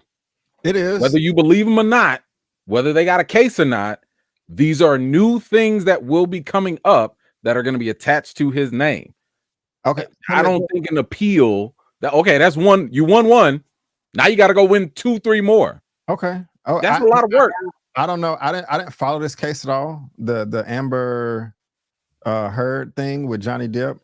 Which one, as far as optic is concerned and news coverage, which one was worse, or are they the same? The Johnny Depp, Amber Heard, Jonathan Majors, or which one was worse? And the reason why I ask is the little that I do know is that it just looked like Johnny Depp was the devil, but everything turned around for him. So the only reason I bring it up is it's not impossible for things to be flipped around, or you can correct me if I'm wrong. I would say the Jonathan Majors thing is worse only because it got sensationalized more and quicker in a shorter amount of time. Like the Johnny Depp thing took like months, and it was kind of like it could potentially fall off of people's radar. But the Jonathan Majors thing was kind of like really sensationalized, but Johnny didn't have multiple accusers right after that either. It was just him versus Amber Heard, and she won one case and then he won another case. So, again, that whole I don't think they're very comparable because, Jonathan at this point, he's got more against him than for him. Okay, cool. It's the proof though, as well, because like Johnny Depp, like we all knew he was an alcoholic and a drug addict, but that doesn't excuse anything. I mean, he was slamming doors and acting crazy too. He's on tape acting crazy. They were toxic as well. But I think one of the major differences here is they called back old girlfriends from the 80s and they were like, yeah, we had arguments, but no, he never did that. Like we knew, 30 years ago, he's with Winona Ryder. He was with Kate Moss, the Lily Rose Depp, her mother. All these women he was very intimately involved with were like, yeah, like he's an alcoholic, he's a drug addict, like there's issues there, but oh, did he hit me? No, these women are like, absolutely not. Kate Moss was she had her problems. They were both on drugs. And she was like, would I ever get back with him? No, but did he hit me? Absolutely not. Like when you have women you have a record with women, although it didn't work out with them, but they can all say, and none of them were paid off. They can all honestly say, that man never rose his hand to me, ever. That's the difference. I don't think it's just, well, Johnny Depp's white or Johnny Depp has this. No, Johnny Depp's, all his past loves were like, he never hit me. Never. With Jonathan Majors, you have PAs. You have people on set that were like, he got angry and got aggressive towards me. And now you have people that did date him and were engaged to him saying, oh, he's good for it. Oh, he'll hit a woman in a second. Like whatever it is they're saying, the evidence is different. I mean, and also Johnny Depp, they just announced he's got his first film since his trial. Well, technically second, but first newly filmed. They might bring him back into Pirates of the Caribbean. They might bring him back into big budget blockbusters. It's because we all saw that trial play out. And we're like, Amber Heard is a nut. That girl is crazy. This girl with Jonathan Majors was crazy, but also a lot of other people are saying other stuff, dude. Man, this sucks. Don't put your hands on people. Get out of these toxic relationships. Keep your hands where my eyes can see. Yeah, Come on now. Get your therapy, mental health, all that. But guys, there you go. Jonathan Major sued for assault by his ex-girlfriend, Grace Jabari. What will be the outcome of this? Is he guilty? Is he innocent? We can't come to any conclusions right now, but it's not looking good for the young brother. Let us know what you think in the comment section, whether you're watching via live on the replay. Link is in the description. And leave your thoughts as long as it's respectful and somewhat informed. We would all really appreciate it. And we got 150 people watching. We got 100 on YouTube, 50 on Twitter, and 1 on Twitch. So that's what's up right there. And also a handful on Instagram as well. So this is pretty dope. But ladies and gentlemen, boys and girls, that is going to wrap it up for today's show, Movie News Roundup number 121. I really, really do appreciate it. Thank you so much. I will be here same place, but the normal time next week, 6:30 p.m. CST. Make sure you come through. I won't have any guests next Thursday and Sunday because I'm going to have to figure some things out, but you don't want to miss it. So make sure you come through. I'm pretty excited about it. I will be uploading this on... what is it? Buzzsprout.com for my audio only guests. Link is in the description. And I'm on all of these platforms right here, as well as SoundCloud as well. And so make sure you subscribe, download those. And I haven't done it in a while, but I was revamping it over the weekend, and I didn't realize how many people downloaded it on Buzzsprout. So that's crazy. But I'll have all my past live shows up, and give me a week or two and I'll be caught up on that. But I want to thank my lovely guests for coming through. First, I want to shout out to E-Man. E-Man! And the dude will be coming through with all. It was so good to see you, E-Man. Same. It's been a minute, and he be killing it as far as the merchandise is. I think I'm gonna have to get me at least 30 of these things and all the colors. What is this, bro? You I just wanted to give y'all guests a special promo. You know, I got one of the shirts out, you know, for X-Men 97, because people always like, E-Man, where you get this shirt from? E-Man, what? Listen, there you go. Brandon's gonna share the link. You know, go ahead and get that. And listen, sometime next week, you might see a couple more shirts, you know, going on. Because listen, you know, that's my girl Storm. I got to represent my Kenyan queen, you know. So yes, we gonna I got a couple more, but they on sale right now. So for like the next 3 days, $16, go get your shirt. Right on, man. And what you got going on your lovely channel as well, sir? Man, listen, so X-Men 97 is back. So we gotta meet up every Wednesday night so we could talk about the episode. 7:00 p.m. Central Standard Time. We'll be going live, reacting to it.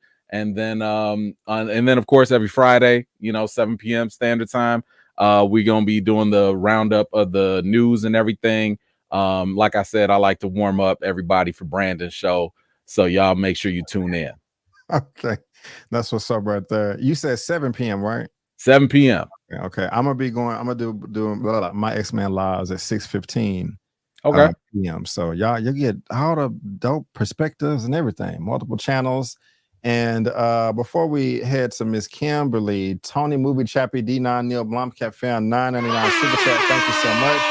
I think everyone deserves a second chance at redemption, even when someone like James Franco that admits to their wrongdoing and is working on himself to do a better person. I mean, Robert Downey Jr. Yeah, I agree.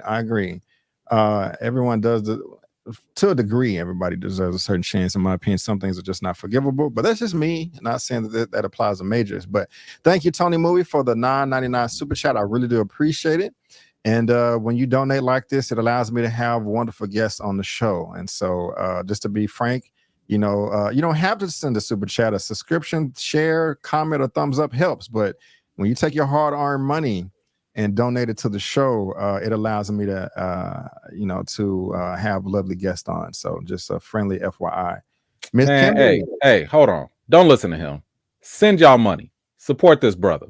Okay. That's he ain't right. gonna say it. He too humble, and that's okay. Send him your money if you can afford it. because it Bless the helps man. a lot. When they put a lot of work behind these live chats and doing all, listen, it's hours of work. It's hours of work, you know. So if you enjoy it, you know, help a brother out, send a little something, something.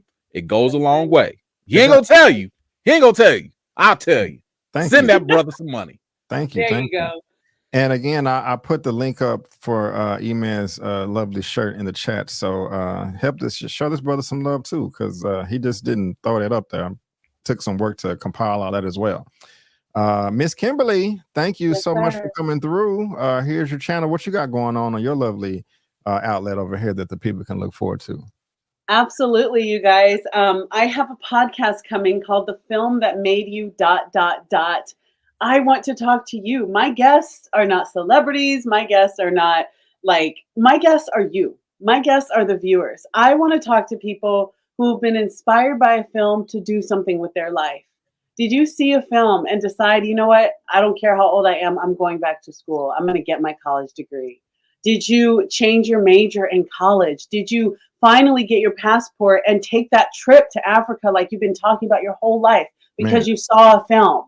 How have films inspired you? I want to talk to you guys. If it's not you, if your dad, your brother, your cousin has a story like that, hit me up, reach out. I want to have you on my new podcast. I want to have you on my new show. Let's talk about the power of film and how it changes our lives. Right on, right on. Thank you, Kim.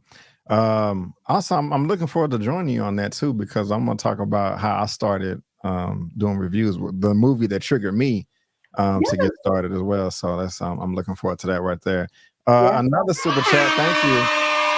Last question, $9.99. Do you think that every director should have creative control on their films, or do you think there should be some oversight from definitely some oversight? Definitely oversight. You can't just have directors having creative control. That's how you get Zack Snyder films. Sometimes, even though he's talented, man, you know, and it just makes sense. If you're paying for it, if you're flipping the bill, you have a right to say something. The thing is before you hit record, before you go, there's pre-production, filming, and post-production. Before you sign on the dotted line, the director should talk with the studio, with the producers, and be like, hey, this is what I want to do. I want to shoot it this way. I want to shoot it here. I want to cast this. I want to have this. I want to have that. I want to have this type of dialogue. Okay, then the producers can come back and say, okay, yeah, we agree to this and we agree to that.